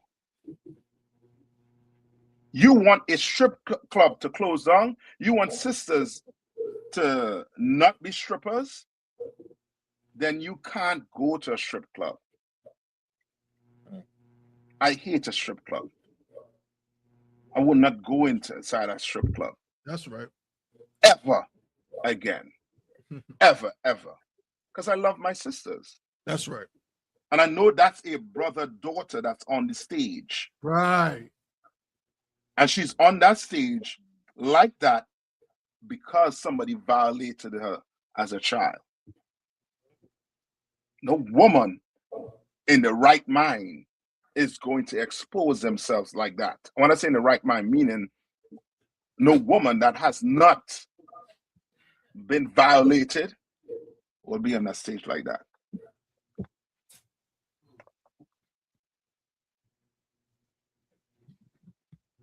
And then you going down there and sitting down and watching that. You are the problem. And you're faking about loving Robert Harris. And then you'll go Saturday will be with a placard saying no justice, no peace. And then by Saturday evening, you have a blunt in your mouth, you're sucking on a blunt. Yeah, you're getting ready to buy fireworks for July 4th. You understand? You're getting ready with the boys and them to go to the strip club. We're going to have to stop that. That's right. These men in the Israelite School of Universal Practical Knowledge, we stopped all of that. You understand? We didn't give up the guns and we didn't give up the women. You understand? We kept our guns and we kept our women. That's right. So don't tell me you can't come in here and live and be a man and enjoy life. You ain't enjoying life until you come into the Israelite School of Universal Practical Knowledge. That's right. I'd have to sleep on my bed wondering whether somebody going to kick in my door to try and unalive me because I done sells the wrong product to the wrong person. Or I done sleep with some other brother woman. I don't worry about them things.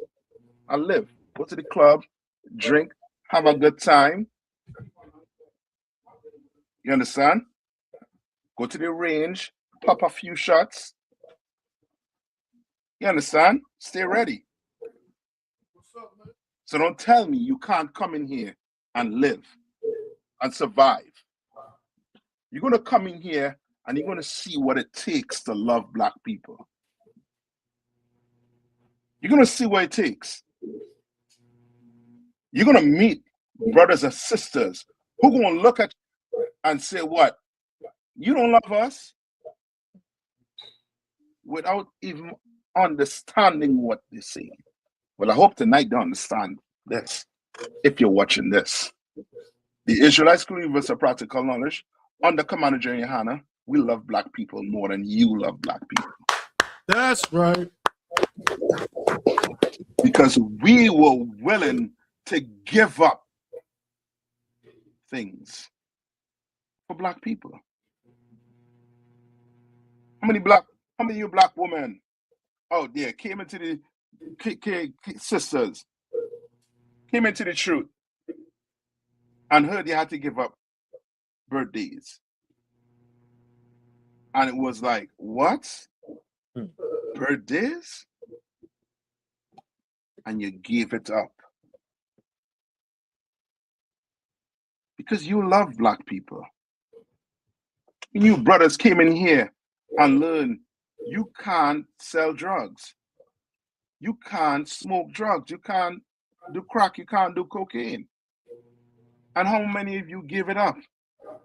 Give it up. You brothers came in here from gangs and learned you can't go and plot on unaliving your brother or your sister. And then do it. And became somebody brand new. Numerous of us. Commander YAHANNA is building an army for black men to come in to defend black men. And when I say black men, I'm talking to the Hispanics and the First Nation people also. Right? Give me 2 Corinthians 5:17. Okay.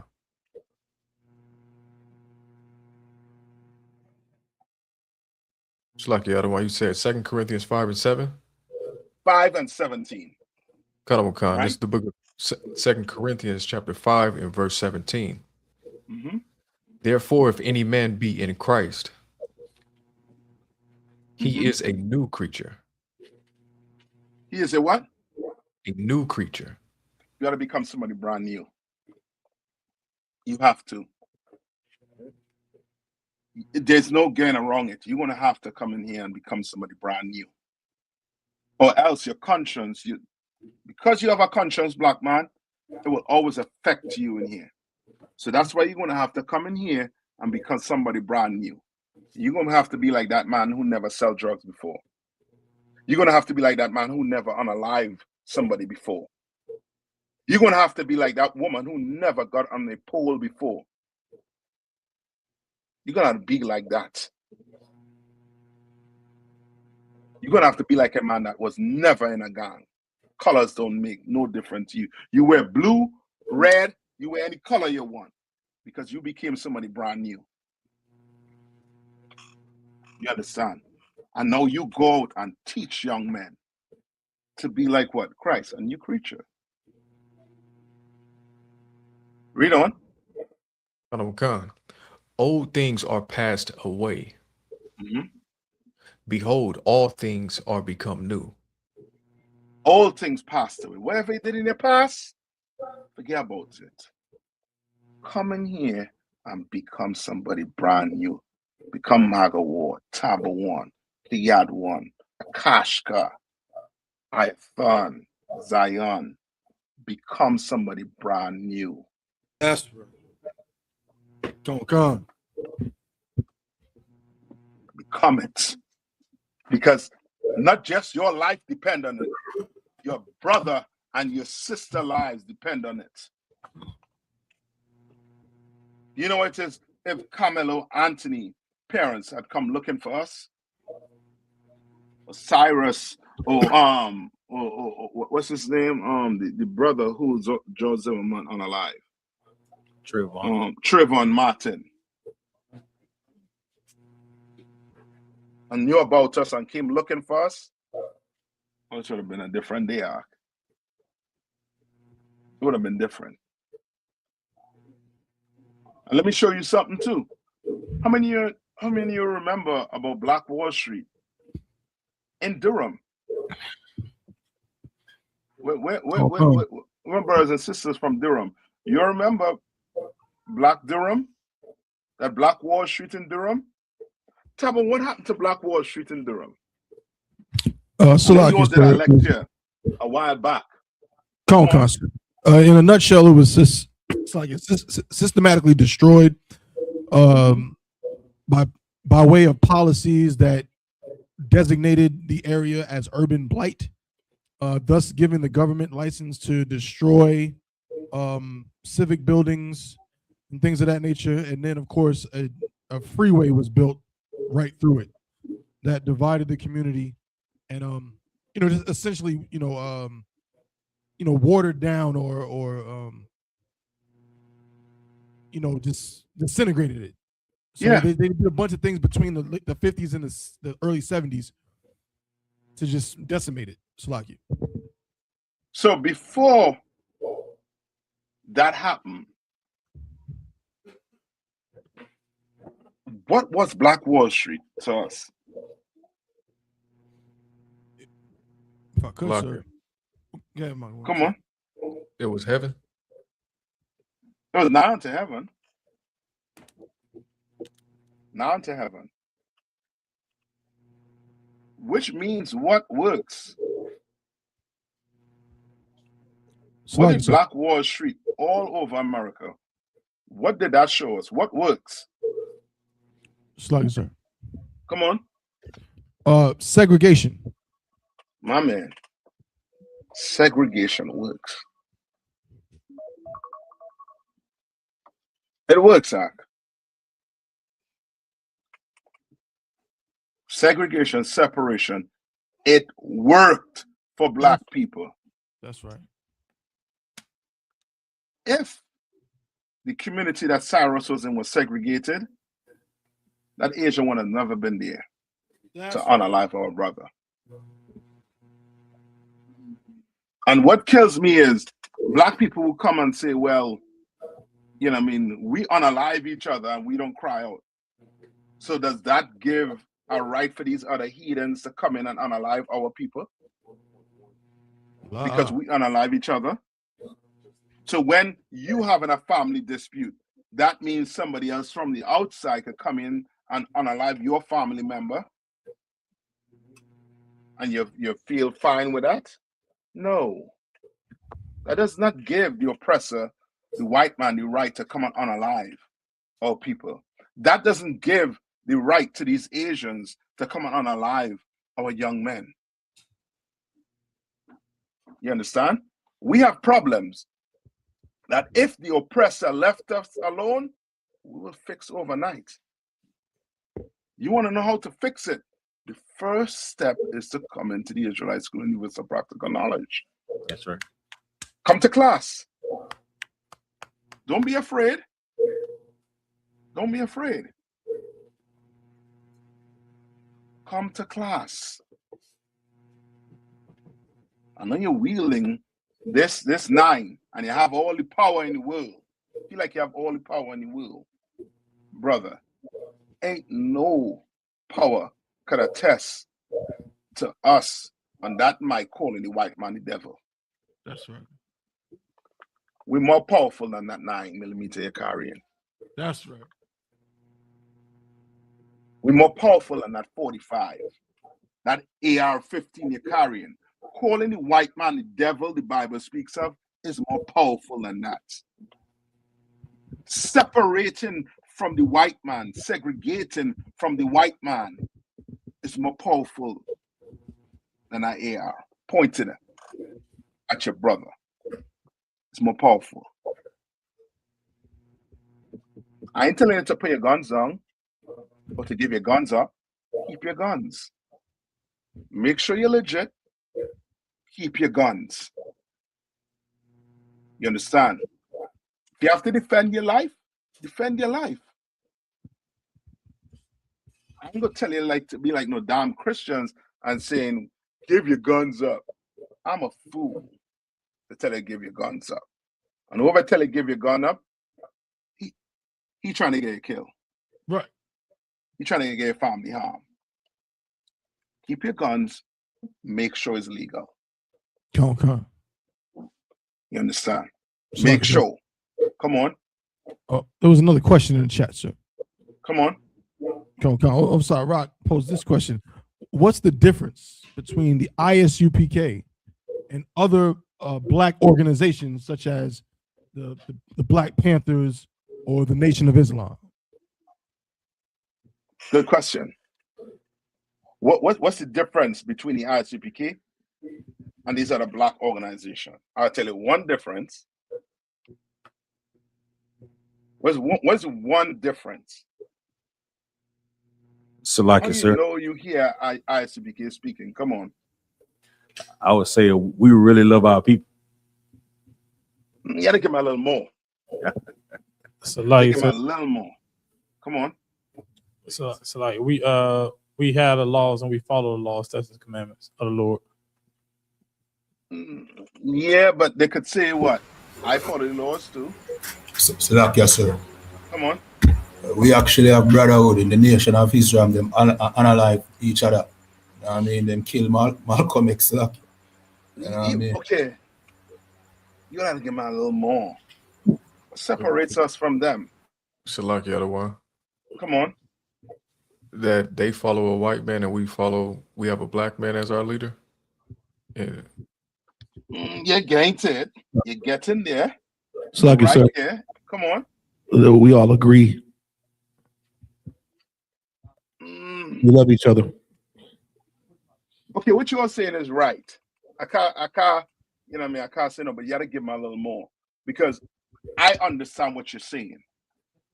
You want the people who not in here to understand. Salaki, sir. Come on.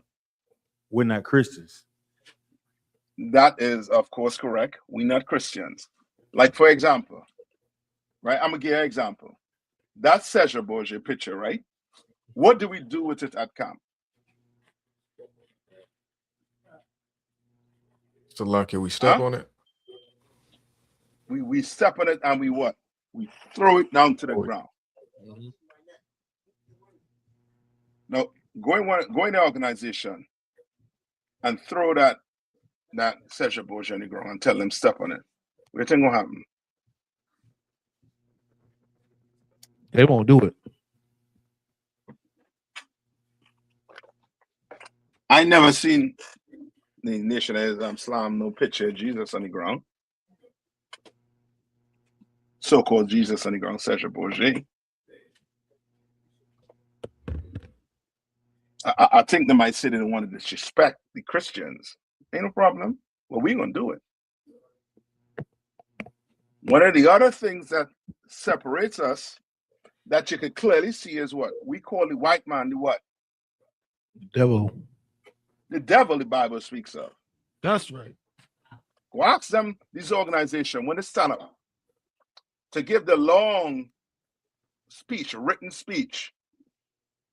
First off, I would like to say the white man is the devil the Bible speaks of. They're not going to do that, Tom. The way we speak, you understand? The way we deal with brothers. And one of the main difference is who could be in our organization? Who are allowed in here?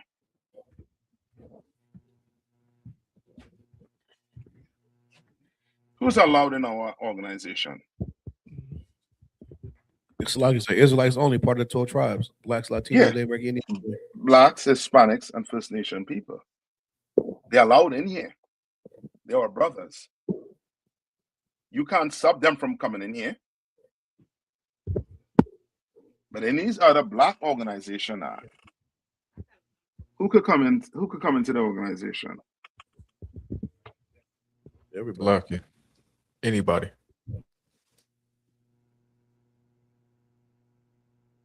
All right. We want.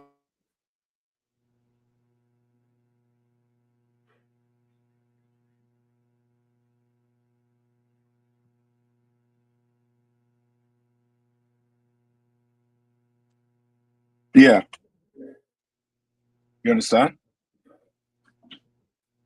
Like, what separates us from them, Mark, is you have to be Black, Hispanic, or First Nation people to be even sitting down in class. If you're a white man trying to come through them doors, I'm sending you where? To the Christian church. Go there. They love you. They will accept you. Go there. You want to help? Then you could make a what? A donation. Go empty your bank account out. But you cannot sit next to my brother. That's right. I don't want you speaking on my behalf. I don't want a white man coming up and saying, well, on behalf of the Israelites, no, we're not having that act. We not having that. There's a total difference. You understand? And we follow what? What do we follow?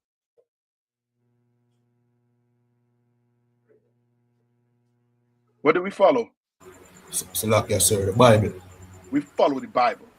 Okay. So guess what?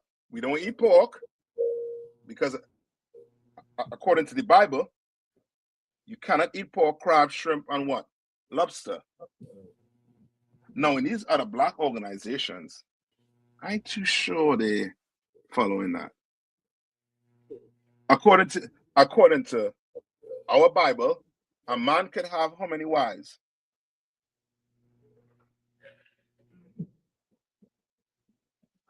Salakia.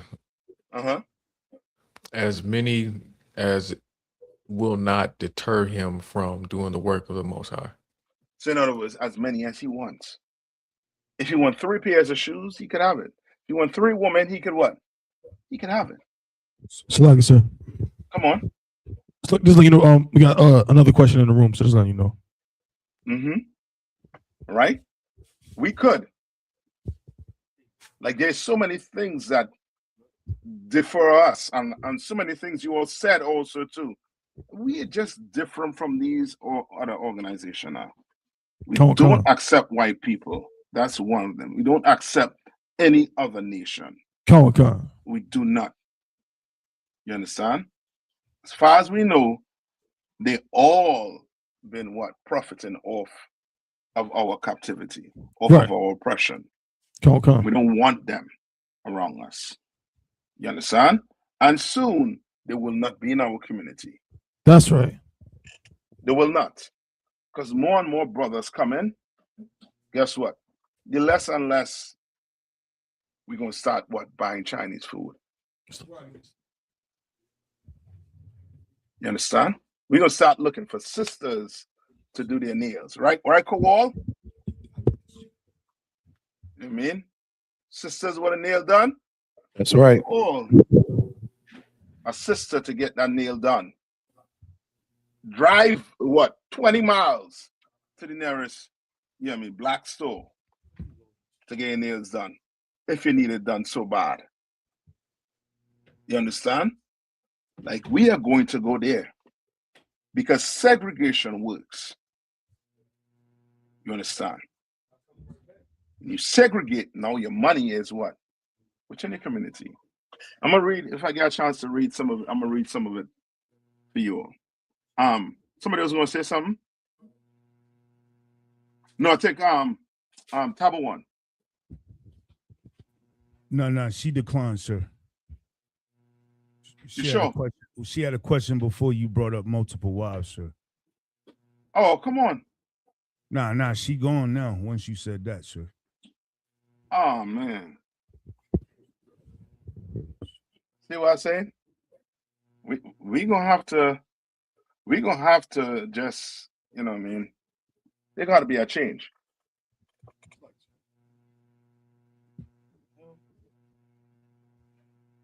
It's gonna have to be. Like, what are we willing to do? Remember, who read what George Washington did?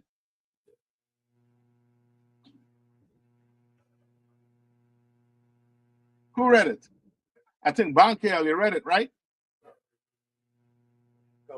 Bankel there? Come, sir. Bankel, find out one more time. Tell me what Georgie had to do. I don't know what sir. It says George Washington and his men gave up their personal comforts. Hold on. You can't give up your comfort as a woman or as a man. George Washington did it. We can't give up comfort. We have to be comfortable in this oppression. You see the mindset we in? We comfortable in this oppression. George Washington was not. Read. George Washington and his men gave up their personal comforts, financial livelihoods, health, and absolute power to secure American independence. Brother, what are you willing to give up? Sister, what you willing to give up?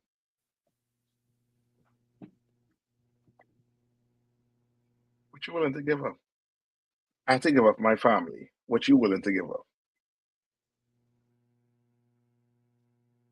I have to give up some friends. What you willing to give up? Let me throw the weed in there too. I have to give up weed. We have a brother, Salaki, sir. We have a brother from the community of Durham. What was your name? What was your last name? Yeah, Christopher Mangum. I think he's related to the Mangums of Mangum Street. They not. Give him the mic real quick. So I got one. I'm only bringing this up because he's from this community. He's Come on. a well-known artist, craft man out here, but he's also seen the dark side of Durham. That I have. He knows the brunt of what's going on out here with the drug addiction, the crime, the murders, and the things of that. Right outside this school, right outside of South Roxborough Street, Cornwallis. He's pretty much a monument in the city since I've been here. You know what I'm saying? So he knows a lot. I just wanted to give him an opportunity to speak. Yeah, come on. What he knows, what he's seen growing up in the city, and the demise and the things that he's seen. I would like for you to bring that up, if you would, Mr. Mango. Too much death and destruction out of the 59 years I've been on this planet. And it's got to stop. Two young men. Speaking to the mic so everybody across this planet can hear you. Two young men are gone to their death. And the first shot was fired in front of the police for what they told me outside just a couple days ago. The crime scene across the street. It's not safe for our kids, and it's got to change. That's right. You're right, brother. You're in the right place. Now, wait. He also has something to say about this school. What did you say about this school in that interview we had? Get that mic. Say it in the mic. Say it in the mic. It is the most positive thing I've ever seen on this property in my lifetime. That's this school. This school. I.S.U.P.K. Tawada, brother. Come on, Hannah. Those words will mean a whole lot to come out of Hannah and this man. You understand? Tawada for them kind words. And we here, we going. Yeah, I am about Tawada to you. And what's it, brother? Mr. What? Christopher? Christopher Mangum. Christopher Mangum. Tawada. You understand? We're going to raise Durham up. You understand? We're going to raise North Carolina up. We're going to show men what it takes to change. We're going to show them the sacrifice they're going to have to make to love each other. You understand? We're going to have to show them it. And show them it well. Now, before we go, right? Now, remember what Tab 1 had said, right? Tab 1 had made mention of what? Segregation, right? Let me see if I could put this up on the screen. Tab 1, you can read that? Hold on. Come on, sir. All right. So now, let me just show you a little bit. This here is a little bit, some pictures on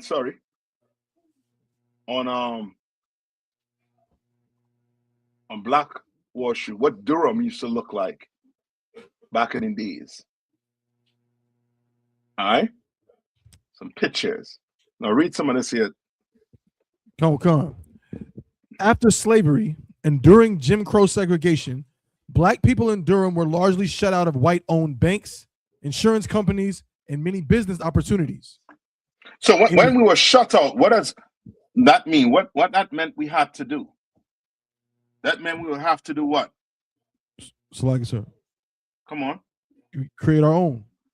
Yeah, create our own. Read on. Come on. In response, Black entrepreneurs built their own economic system. That's it. You want to know why the oppressor does not want to leave us alone? You want to know why the oppressor is pushing drugs and crime into your community the way it's been done systematically, because it stops this from happening. It stops it from happening. Because he knows if he leave us alone, he push us away, from him. We are going to create black businesses. We're going to create black entrepreneurs. You understand? We're going to do it. Let me see. Right? Read this right here. This district became known as Black Wall Street because black wealth, business ownership, and entrepreneurship were concentrated there at an unusually high level. At an unusually high level. Now read this. Why it mattered. Black Wall Street in Durham showed that despite segregation, black families could build. Why are they saying despite segregation? Why are they saying it like that? Well, it's like I said, the idea that even was discussed among, oppressors, politicians, before emancipation was like, what are we going to do with them? Like, what are they going to do? Like, they're just going to be around doing what? Like, there was this idea that we were like infants. Yes. That without them being our masters, we would just fall into nothingness. Decay. All right. But it's saying despite segregation to make it look like segregation was what? A bad thing. Yeah, like segregation is a bad thing. That's what they're trying to make it look like. Segregation is bad. Segregation is not bad, black man. Hispanics and First Nation people. We are not telling you to go out there and unalive, no oppressor or nothing. Segregation just means what? We love each other. That's right. You have your store, I'm gonna buy from you. You're a black mechanic, I'm bringing my car to you. You understand? You have a black bank, I'm bringing my money to you. You understand? You have your black insurance, I'm bringing my money to you. Now read on. Black Wall Street in Durham showed that despite segregation, black families could build wealth. Black businesses could finance each other. Money circulated inside the community. Black institutions, schools, churches, hospitals, banks could become self-sustaining. All right. No. Skip down. Come on. I forgot to let you know, we also had another native or local of Durham. Her name is Sister Judy, and she experienced some of these things we're talking about. She saw Durham when it was in its heyday. You know what I'm saying? When we had a lot of black businesses and things like that. I will, if you don't mind, sir, with your grace, I would like to give her an opportunity to speak on what Durham was. In contrast to what Durham is today. And what she thinks is the cause. What were some of the vices and negative things she saw flood this community?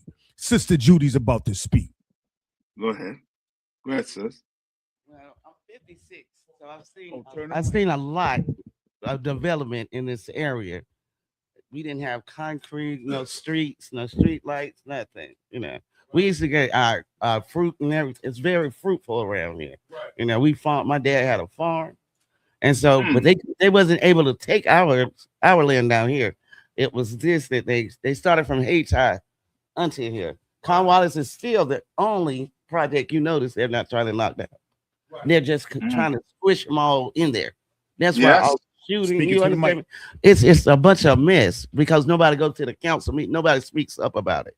But they taking all these places that they shut down, these projects, and confining them all in there.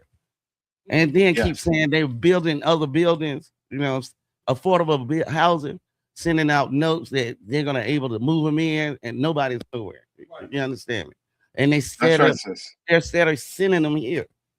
If you go to each and last from Hoover Road around, we have the most people in the project. You know, the most weirdly the most developed and simple project it is. You know, that's right, sis.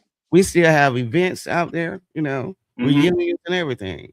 We try to get together, but when you're bringing where we were grounded with, it's gone.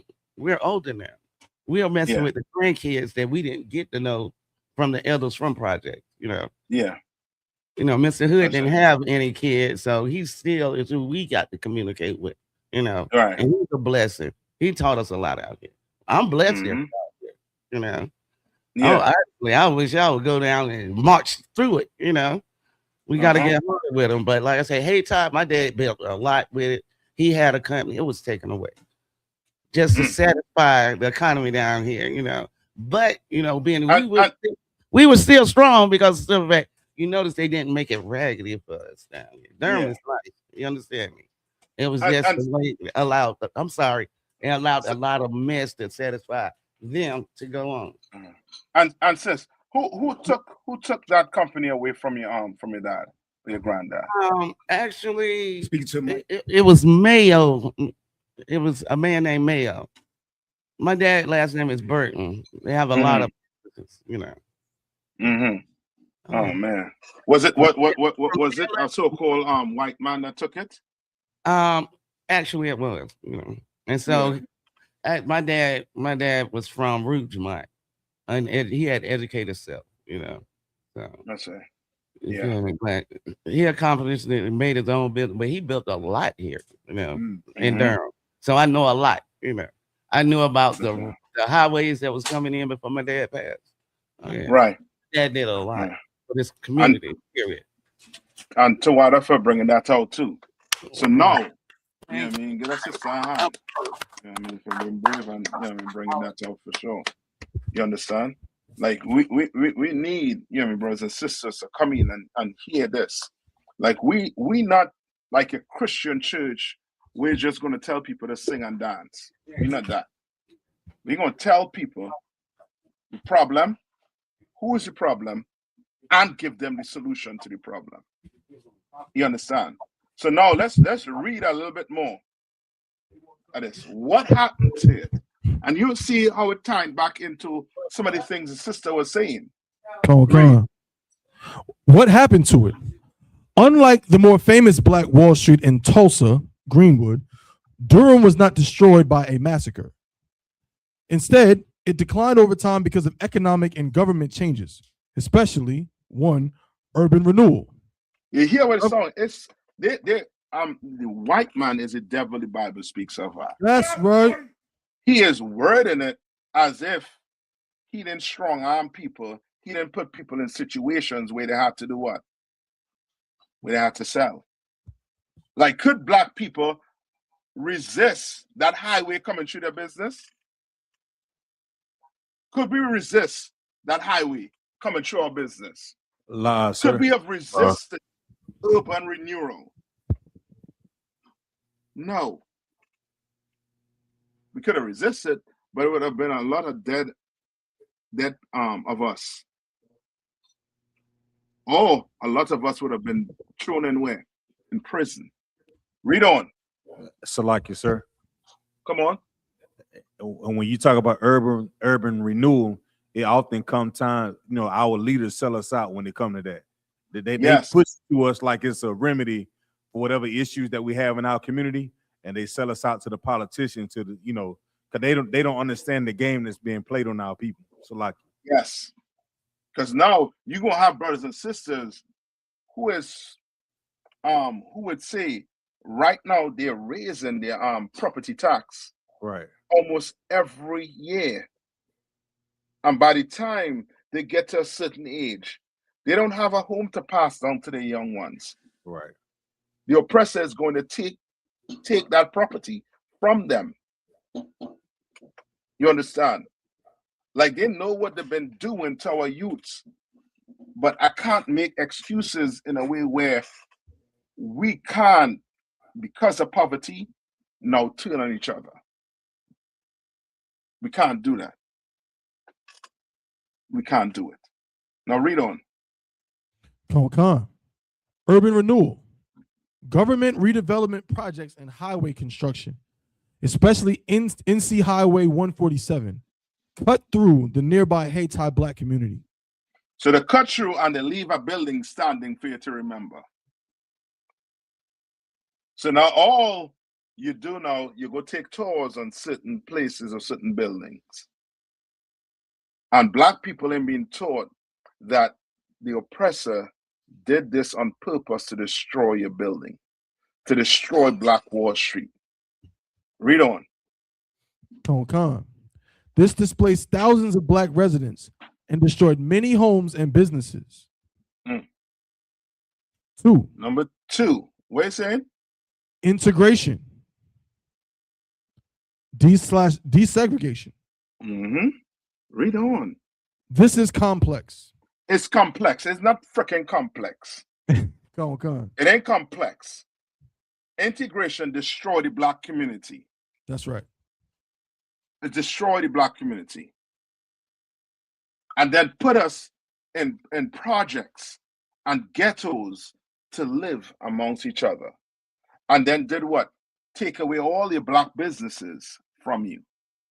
So now what you did was you take away the means of feeding each other, and now you put a product in there that's they're going to have to what? Fight and unalive each other for to survive. You understand? That's like no different than if you have a cage, right? And these are Command General. Remember how we break this down. You know what I mean? You know what I mean? To us, you have 2 dogs in a cage on either side, and there's a gate in front those 2 dogs. You don't feed them for 7 days. On that 8th day, you put a bowl with food in it. And then you open those 2 gates at the same time. What's going to happen? What will those dogs do? Salakia, sir. Uh-huh. Them will kill each other over a plate of food. Yes. You think they're gonna both just go to the bowl and eat simultaneously? No. One of them have to die to eat. And the oppressor has created a condition where one of us is going to have to die for the other to eat. But we can fight against it. That's right. There's a way to fight against it. And brothers in the Israelite School and Universal of Practical Knowledge, we learn how to fight against it. You understand? We learn that I might have to go hungry so that my brother could eat. I might. What you think he was doing in Hebrew Academy? You were learning to suffer for your brother. You're being taught that. America teaches you to be selfish. What I want this, I want that. And you don't care who is in the way. You're going to get them out of the way, even if it means doing what? Unaliving them or hurting them to get it. Not in here. You ain't learn that in here under Commander YAHANNA, under Christ. You ain't learn that in here under Christ, under Commander YAHANNA. You understand? You ain't learn that in here. You learn to suffer for your brothers and sisters. Read. Con. This is complex. Civil rights victories opened white-owned businesses and institutions to Black customers and professionals. You understand? What they're not saying is our money, they integrated our money, but not us. That's why they were able to come and buy up our Black businesses and then push us in these ghettos. They created jobs for these so-called Irish. They created jobs for these white men that were selling boot liquor. Remember, boot liquor was illegal? You understand? They created jobs for these men, for these nations. A Chinese man could come to America, not know a lick of English, and get a business loan. That's right. You can't. And that Chinese business is going to be where? In your ghetto, selling you fried rice and chicken wings. When your woman could do what? Could make better food than them Chinese are. Way better. Cook way better. Right? Tab 1. Read this right here now. Come on, sir. In one sentence, Durham's Black Wall Street rose because Black people built powerful financial institutions during segregation. During what? During what? Segregation. Segregation works. It works. The problem is with Black people. We want to love the oppressor and at the same time be accepted by him, and at the same time want justice from him when it's not coming, and it will never come. Okay. We're going to have to segregate. If I had time, I would have gone over, maybe next class, that entire class, I might take and go over the American Constitution and break it down for you so you can see what George Washington and his men had to do to separate from the British, to win. Read. Salakia, because Black people built powerful financial institutions during segregation, and it declined mainly because of urban renewal, displacement, and changing economic structures. So it changed because of what? One word. Integration, sir. Integration.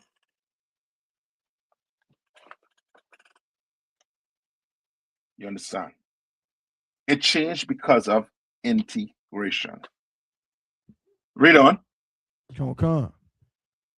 And changing economic structures, not because it was burned down like Tulsa. Okay, we know. And that's the same thing they try to do right now. Right now in Tennessee, what they're doing to Black people. What are they doing in Tennessee? You all heard any news what they're doing to Tennessee? Black people in Tennessee. Come on. That way they do the redlining and the gerrymandering for their districts. Yeah, but there's something that said they were doing. You're right, Zion. But it's something specific I'm speaking about.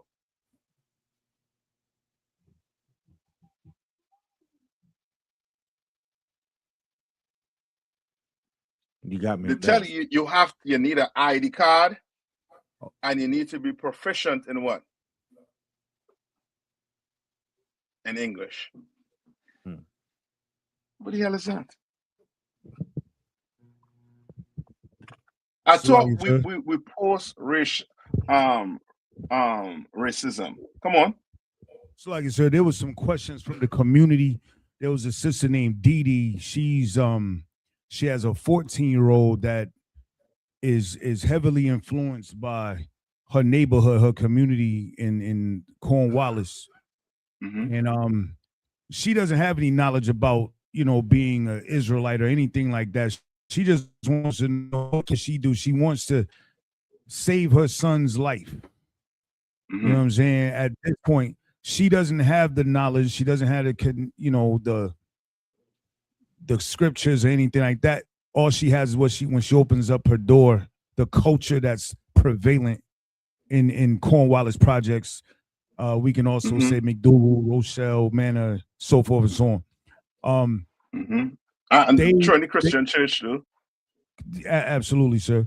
And so without the doctrine of the I.S.U.P.K, without knowing what we know, which is taking time for us to change to come to this knowledge, she's hurt because she feels like her son is next because a lot of his friends are dead already.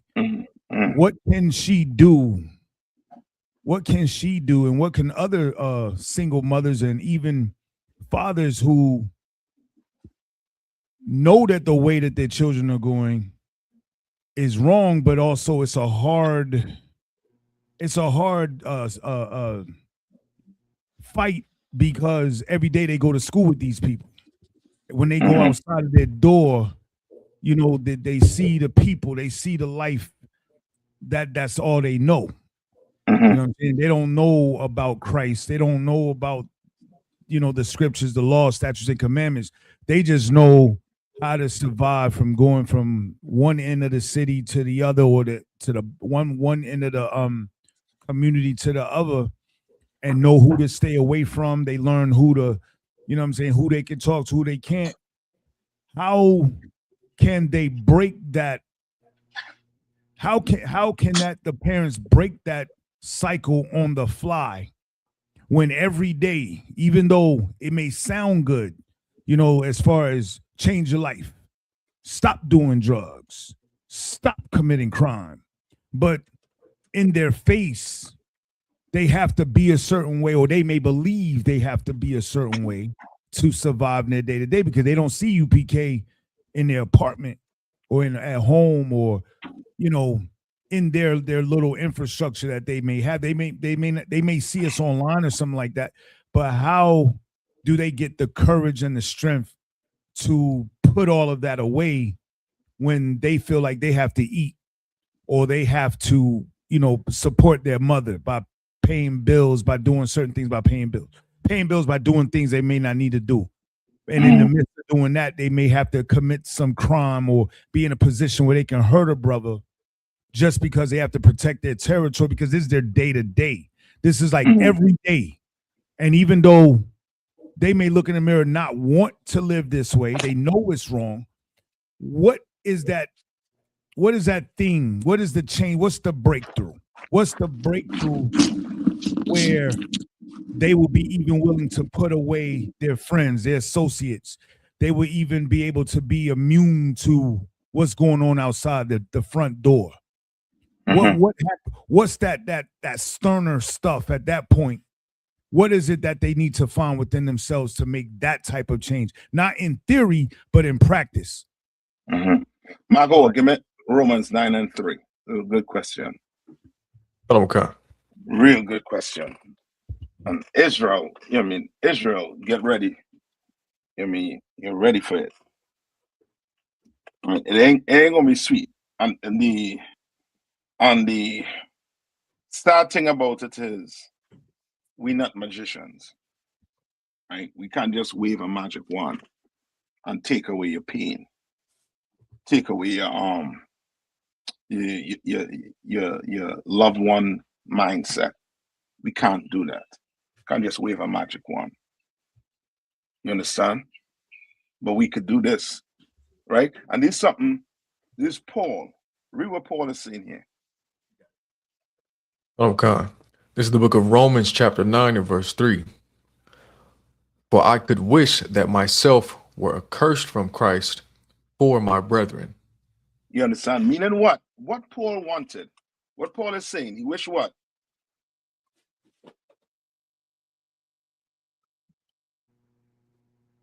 Salakia.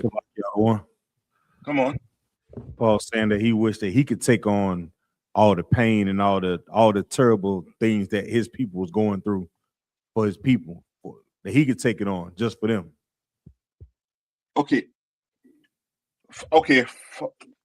You want it. Zion. Come on. Meaning that he wished he was separate from Christ, like he didn't, he didn't have any knowledge of what was going on, because if he didn't, then he wouldn't suffer as much as he does now. Okay, not really. Zion, more on it. Read one more time, Margot. Okay. For I could wish that myself were accursed from Christ for my brethren. For my what? For my brethren. Read on. My kinsmen according to the flesh. This is one thing, and I hear this. Brother, I wish them brothers could have what I have. For God's sake. I wish it. I pray it too. You understand? What that mother, come on. Just make sure I understand the word. And so when he said a curse from Christ, is that almost like saying, like, I wish we could trade places? Yes. I wish I was the one who didn't know Christ and I was out there if it meant that they could be in here. That's be it. with me. That's exactly, Okay. I believe that's exactly what Zion was saying on. Yeah, I mean, like Come he wished that was the case. Come. But it ain't like that. Come. You just can't snap with finger and a light turn on in your head. No.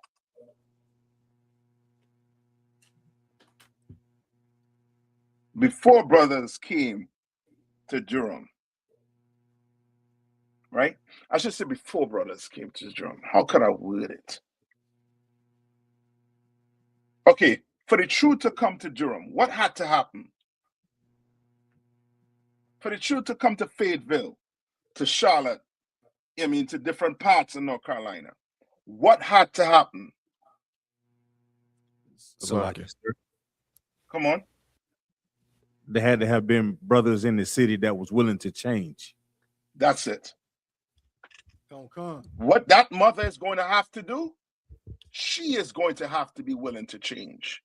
That's right. She is going to have to come and sit down in class and learn and pray to the Lord. Get on her knees and pray to the Lord. Because she changed her life, the Lord could spare her son's life. That's right. Okay. And that son could see that mother the way she lives and be like, you know what? I'm coming to class with you. That's right.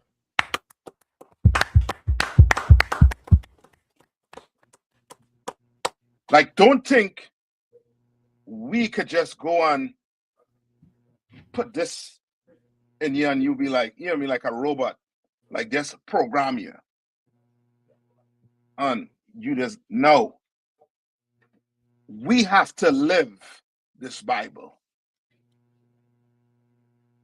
In here we live, Ark. That's right. And that mother coming in, that family member coming in, they're going to show their loved ones what living is all about, what life is all about. Let me ask you a question. If you have a son in here and he decides to go be, say, a homosexual, what would you do? Sorry, sir. Uh-huh.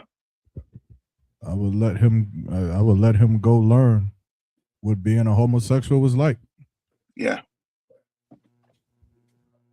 Because you learn that.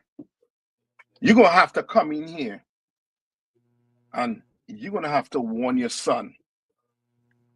If you continue down that road, you are going to die. You're going to have to give him it just like that. You are going to die if you continue down this path. But you can live. I know some brothers on the corner 25th and 34 South Roxborough Street that could show you how to live. There's no sugarcoating it. Okay. There's nothing I could do more than tell you, brother, you have to come to class. You have to change. You have to give up that life. I know that's all you were taught growing up. But there are so many examples showing you that this is not life. You know what's brothers in the streets are, in the hood, making it to 30, 25 is like they make it to 100. They celebrate that like they make it to 100. When in here, we celebrate life in here. We cry when a brother passes on together. But we celebrate life in here. You come in here and live. You come in here and get wives, sons, daughters. You come in here and get a new father, new mother, new brother. But you're going to have to sacrifice something. Like you can't be a mother and want your son to sacrifice, but you not sacrificing, or father, you want your son to come in here. Well, you come in here and show your son. And show him. You're going to have to do it. You're going to have to change. All right? Give me Acts 3:19. Adam Khan. This is the book of Acts, chapter 3 and verse 19. Repent ye therefore, and be converted. Meaning what? Change. Stop doing what you're doing. Tonight, stop doing it.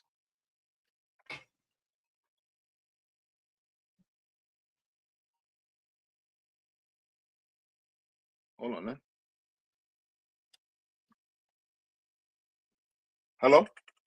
You hearing me? Right? Tonight, you're going to have to stop doing what you're doing. Stop it. And be what? And be converted. Read on. That your sins may be blotted out. That your what? That your sins may be blotted out. Yeah. That's because we serve a living power. And the Lord from heaven see you trying to change your life, oh, he gonna protect you. The Bible says it would have been better you tie a millstone around your neck and jump into the ocean before you harm one of his children. You understand? Like the Lord, once you show him, I'm willing to make the sacrifice. I'm willing to deny myself what I've been doing for years.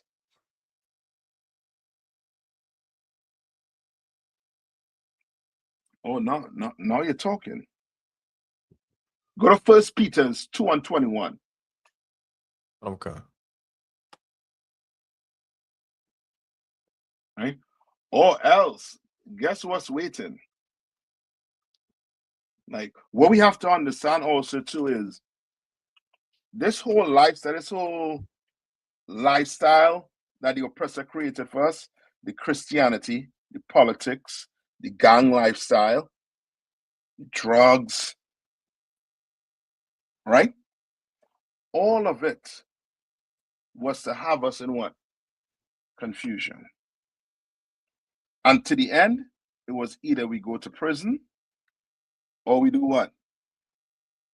Go to the grave.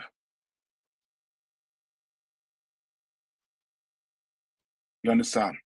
And then in between there is some strip club, getting high, and whatever you want to do. Not what the Lord wants you to do. Slugs, right? Read on. Come on. Oh, may I? Yeah, just what you was just reading and what you just talked about, you know, and I'm speaking to the population in Durham. You know, I've coached a lot of young brothers and seen brothers come up from 5 to 20 years old. You know what I'm saying? And I've also seen a conversion, and I think that's an important point that you made. That when we say convert, meaning change, you know, repent and change our life. You know, some people may look at that as yielding or submitting, right? But you know, spiritually, we know that we submitting to the will of our Father, to the Most High, right? But what they don't get is they've already converted and submitted. They don't see that though. Our people don't see that we submitting to the demons of drug addiction and you know, even you know, you'll hear some kids say, I'm on demon time. Crip, I'm on demon time. That's not who they were when they was in the 3rd grade, when they was in the 5th grade, when they was in, you know what I'm saying? At some point, there was a conversion, you know, whether they take a lot of drugs and narcotics and things to alter their state, and they do a lot of horrible acts over and over and over to the point where they become numb to it, and now they've converted, so they become Satan's bitch, Salakia, but they become the white man's bee, Salakia, if I pardon my language. But my point is, you already are converting. You already are submitting to something, but it's of wickedness. So it's like this thing of submitting, like, oh, nah, you're weak because you're submitting to Christ. You submitting to the Most High. Oh, you believe in God. You submitting to that. But now understanding you're going to submit to something. Yes, if you breathing on this earth, you're going to submit to one thing or the other, either that of the Lord or that of Satan's vices. And in this point, the white man, Esau, he's going to make sure, just like you said, sir, about that cage and having the two dogs and then putting that food. They study this stuff. These Edomite beasts, these Illuminati beasts, get some of the best minds, thinking minds, Emory universities, and all they get all the brightest minds and learn how to keep us in bondage and F with us. You know what I'm saying? Using psychology and technology to turn us against one another, knowing that they give someone like what's the fat man from New York with the perm, the Al Sharpton. Al Sharpton. Giving people like him money to subdue it. They know the plan before they even set it in motion.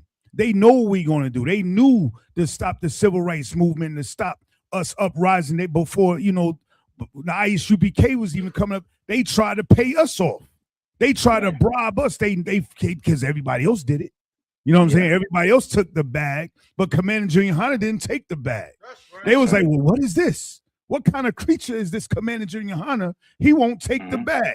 But these other groups, they take the bag from the Nation of Islam, all these groups that was supposed to be for us. It on the outside, it looks like they for us. But one thing, as you said before, Captain Nayathaq, we provide righteous leadership. Commander Junior YAHANNA did not take the bag. You know what I'm saying? Any money that comes into that school, he gives it right back out to the people. You know what I'm saying? Right. This is the true example of what Christ had in store for us to raise up our people. You know what I mean? So I say all of that to say we are going to submit. One way or the other, we're going to submit. You know what I'm saying? We are going to submit the money, for the love of money. We're going to scheme and scrape. We're going to do one of them sins that's in this Bible. That's why I was convinced, sir, because I didn't know the knowledge that's in this Bible like I do now. You know what I'm saying? I thought it was just a bunch of hymns and proverbs and, about some white man. But when I came to I.S.U.P.K under Commander Junior YAHANNA, under Captain Nayathaq, I'm learning that what I see out here, there's a sin for that. There's a scripture for that. Everything we see going on, there's a scripture, a sin, and a solution. There's an opposite thing that you can do. You know what I'm saying? Right. And that's where I ask these questions. So I was trying to play so-called the advocate, as you would. I'm asking questions that people have asked in the community, but sincerely, we I.S.U.P.K been here 2534 South Roxborough Street. We've been very brotherly to the people in the community. We've been very patient with the brothers and sisters in this community. Hey, brother, come on in, get a hot plate. They'll come in for 5 minutes, get that plate and go. But guess what? That's the generosity of Commander Junior YAHANNA and the sisters and the Akim in the school. You know what I'm saying? But at the same time, we've been so patient. But in our circles, we like, man, when the fuck they gonna get it? When they gonna get it? You know what I'm saying? Like, we out here grinding ourselves to powder, doing this work, and you know what I'm saying? We looking at you like, are we not speaking the right language? Do you not see what the hell is going on out here? You know what I'm saying? You talking about what's going on across the street, brothers pulling triggers and shit, but they ain't coming into class. You complaining, you obviously see something wrong. You see something wrong. You talking about what the I.S.U.P.K gonna do. We've been doing it. Come to camp. You'll see we've been protesting for you. You know what I'm saying? We've been, Officer Zion has constantly been trying to reach out to these people. I see him at camp. I see Officer Lahab. I see Captain Nayathaq speaking, and people walk around and insulting us as if we just doing this just to insult people's Saturdays, and we're not doing that. We out here actually protesting before it happened. Somebody else gonna get shot tomorrow in Durham. That's right. And as long as you don't want to convert and they make that sacrifice and come in here and change your life and learn why we not doing that, you know what I'm saying? It's gonna keep doing. We love yes. I tell you this. I'm gonna tell you this. Captain Nayathaq and I.S.U.P.K at Durham loves Day more than you do, and that's your son. That's your flesh and blood. And I'm telling you straight up, we love your children better than you love yours. You claim you love yours, but you don't, because you still puffing the herb. You know what I'm saying? You still puffing the herb. You still provide an environment for crime. You know what I mean? Cornwallis could be an oasis. Just with the people there right now, if the men just stood up and we cleaned it up, all of a sudden they're going to raise the property tax over there too. If we change the laws and how we deal with each other, you know what I mean? It ain't all this tickety talk that y'all want to do on the, you from Durham, talking about what we, man, listen, these brothers out here are golden. Every last brother, Captain Nayathaq is raising up soldiers since I've been in school for 10 years, raising up soldiers, going over correction. We all get corrected. We all got flaws, the same issues y'all got. The same dog that bit you, bit me too. But I got a man above me that love me, and I follow him. Just like he followed Commander Junior Hanna, just like he followed Christ. Everything that we need is in this Bible. And the Christian church don't have it.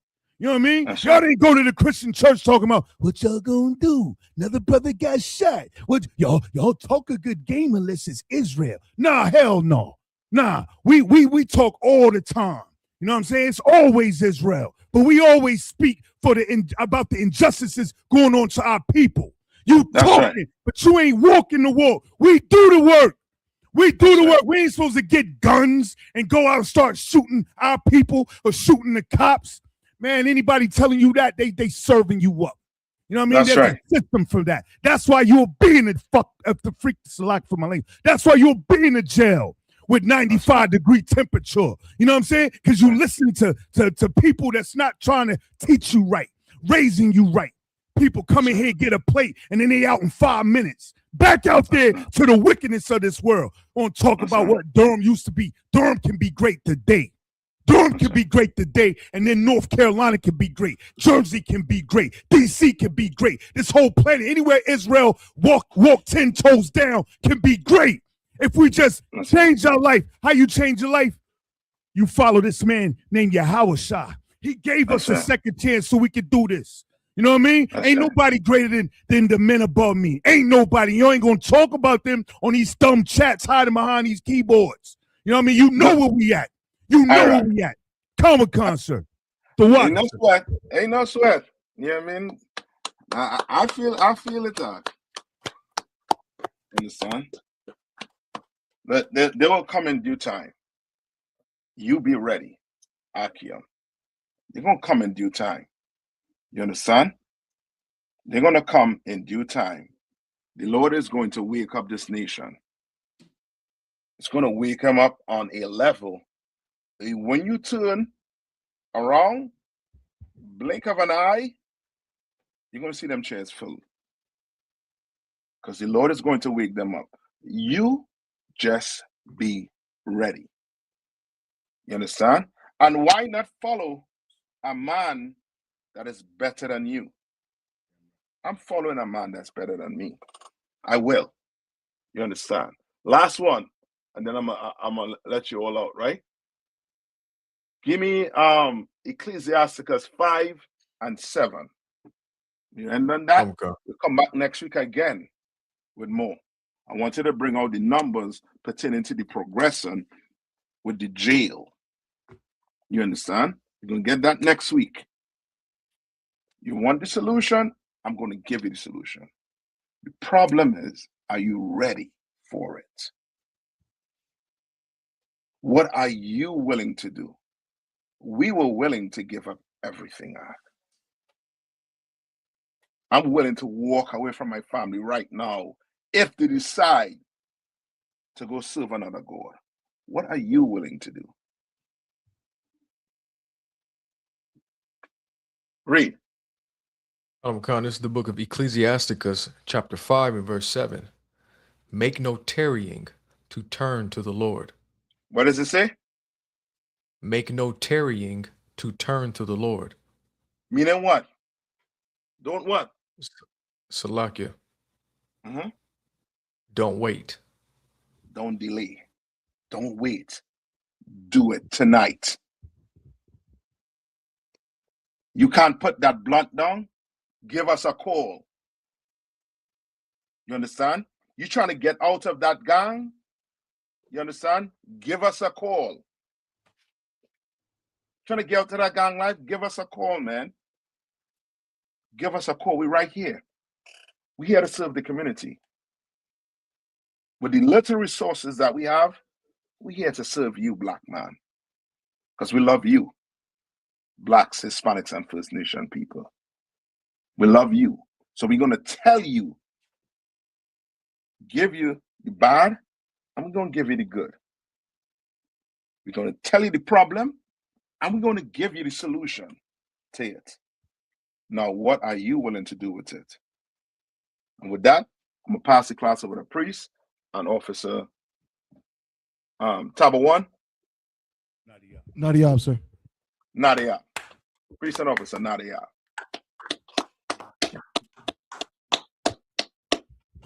We will be back at it again next week. All right. So you brothers and sisters online, you come on and bring your question. Bring your question. Don't stay behind your keyboard and just be typing wherever. Bring your question in class. We're not the Christian church. We'll answer your questions. If I can't answer your question, I'll tell you, hold on. I'll be back with an answer for you next week. You understand? We're here for you. All right?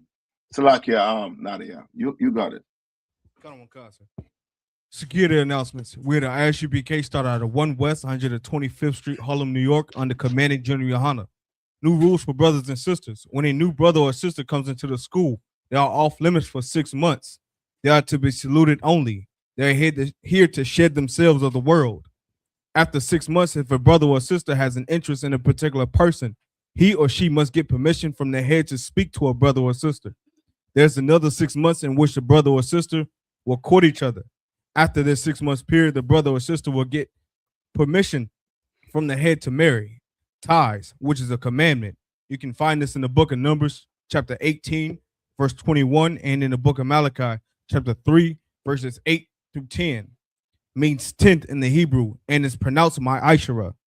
10% of every penny of any increase the Lord gives you, you give to the Treasury Department or teacher. Priest fund, free will offering for priests, not mandatory, whatsoever amount you would like to give. Upcoming Holy Convocation will be the Memorial of Blowing of the Trumpets, which will be held on September 11th on a Friday. Get with your nearest I.S.U.P.K location. Remind Akim and Akwathium to check on social media such as I.S.U.P.K.com, Facebook, Twitter, YouTube, and so on for I.S.U.P.K events and materials. If a brother wants to become a trooper in a school, then he is to start wearing all black, which includes black boots, shirts, pants, headband, and or scarf. And with that, Amadium, Sister Yashab, going to give one courteous salute to the teacher, men of Israel, Amadim Shabbat, Amadium, Barak, Yahweh Shimya Shab Brakatham. Yahweh Shimya Shab Brakatham. Sisters, Amadium, Yad Matah, saw and face the sisters. We're going to render one courtesy salute to the sisters, men of Israel, Amadim Shabbat, Amadium, Barak, Yahweh Shemal Shimya Shab. Yad Matah. And with that, class dismissed.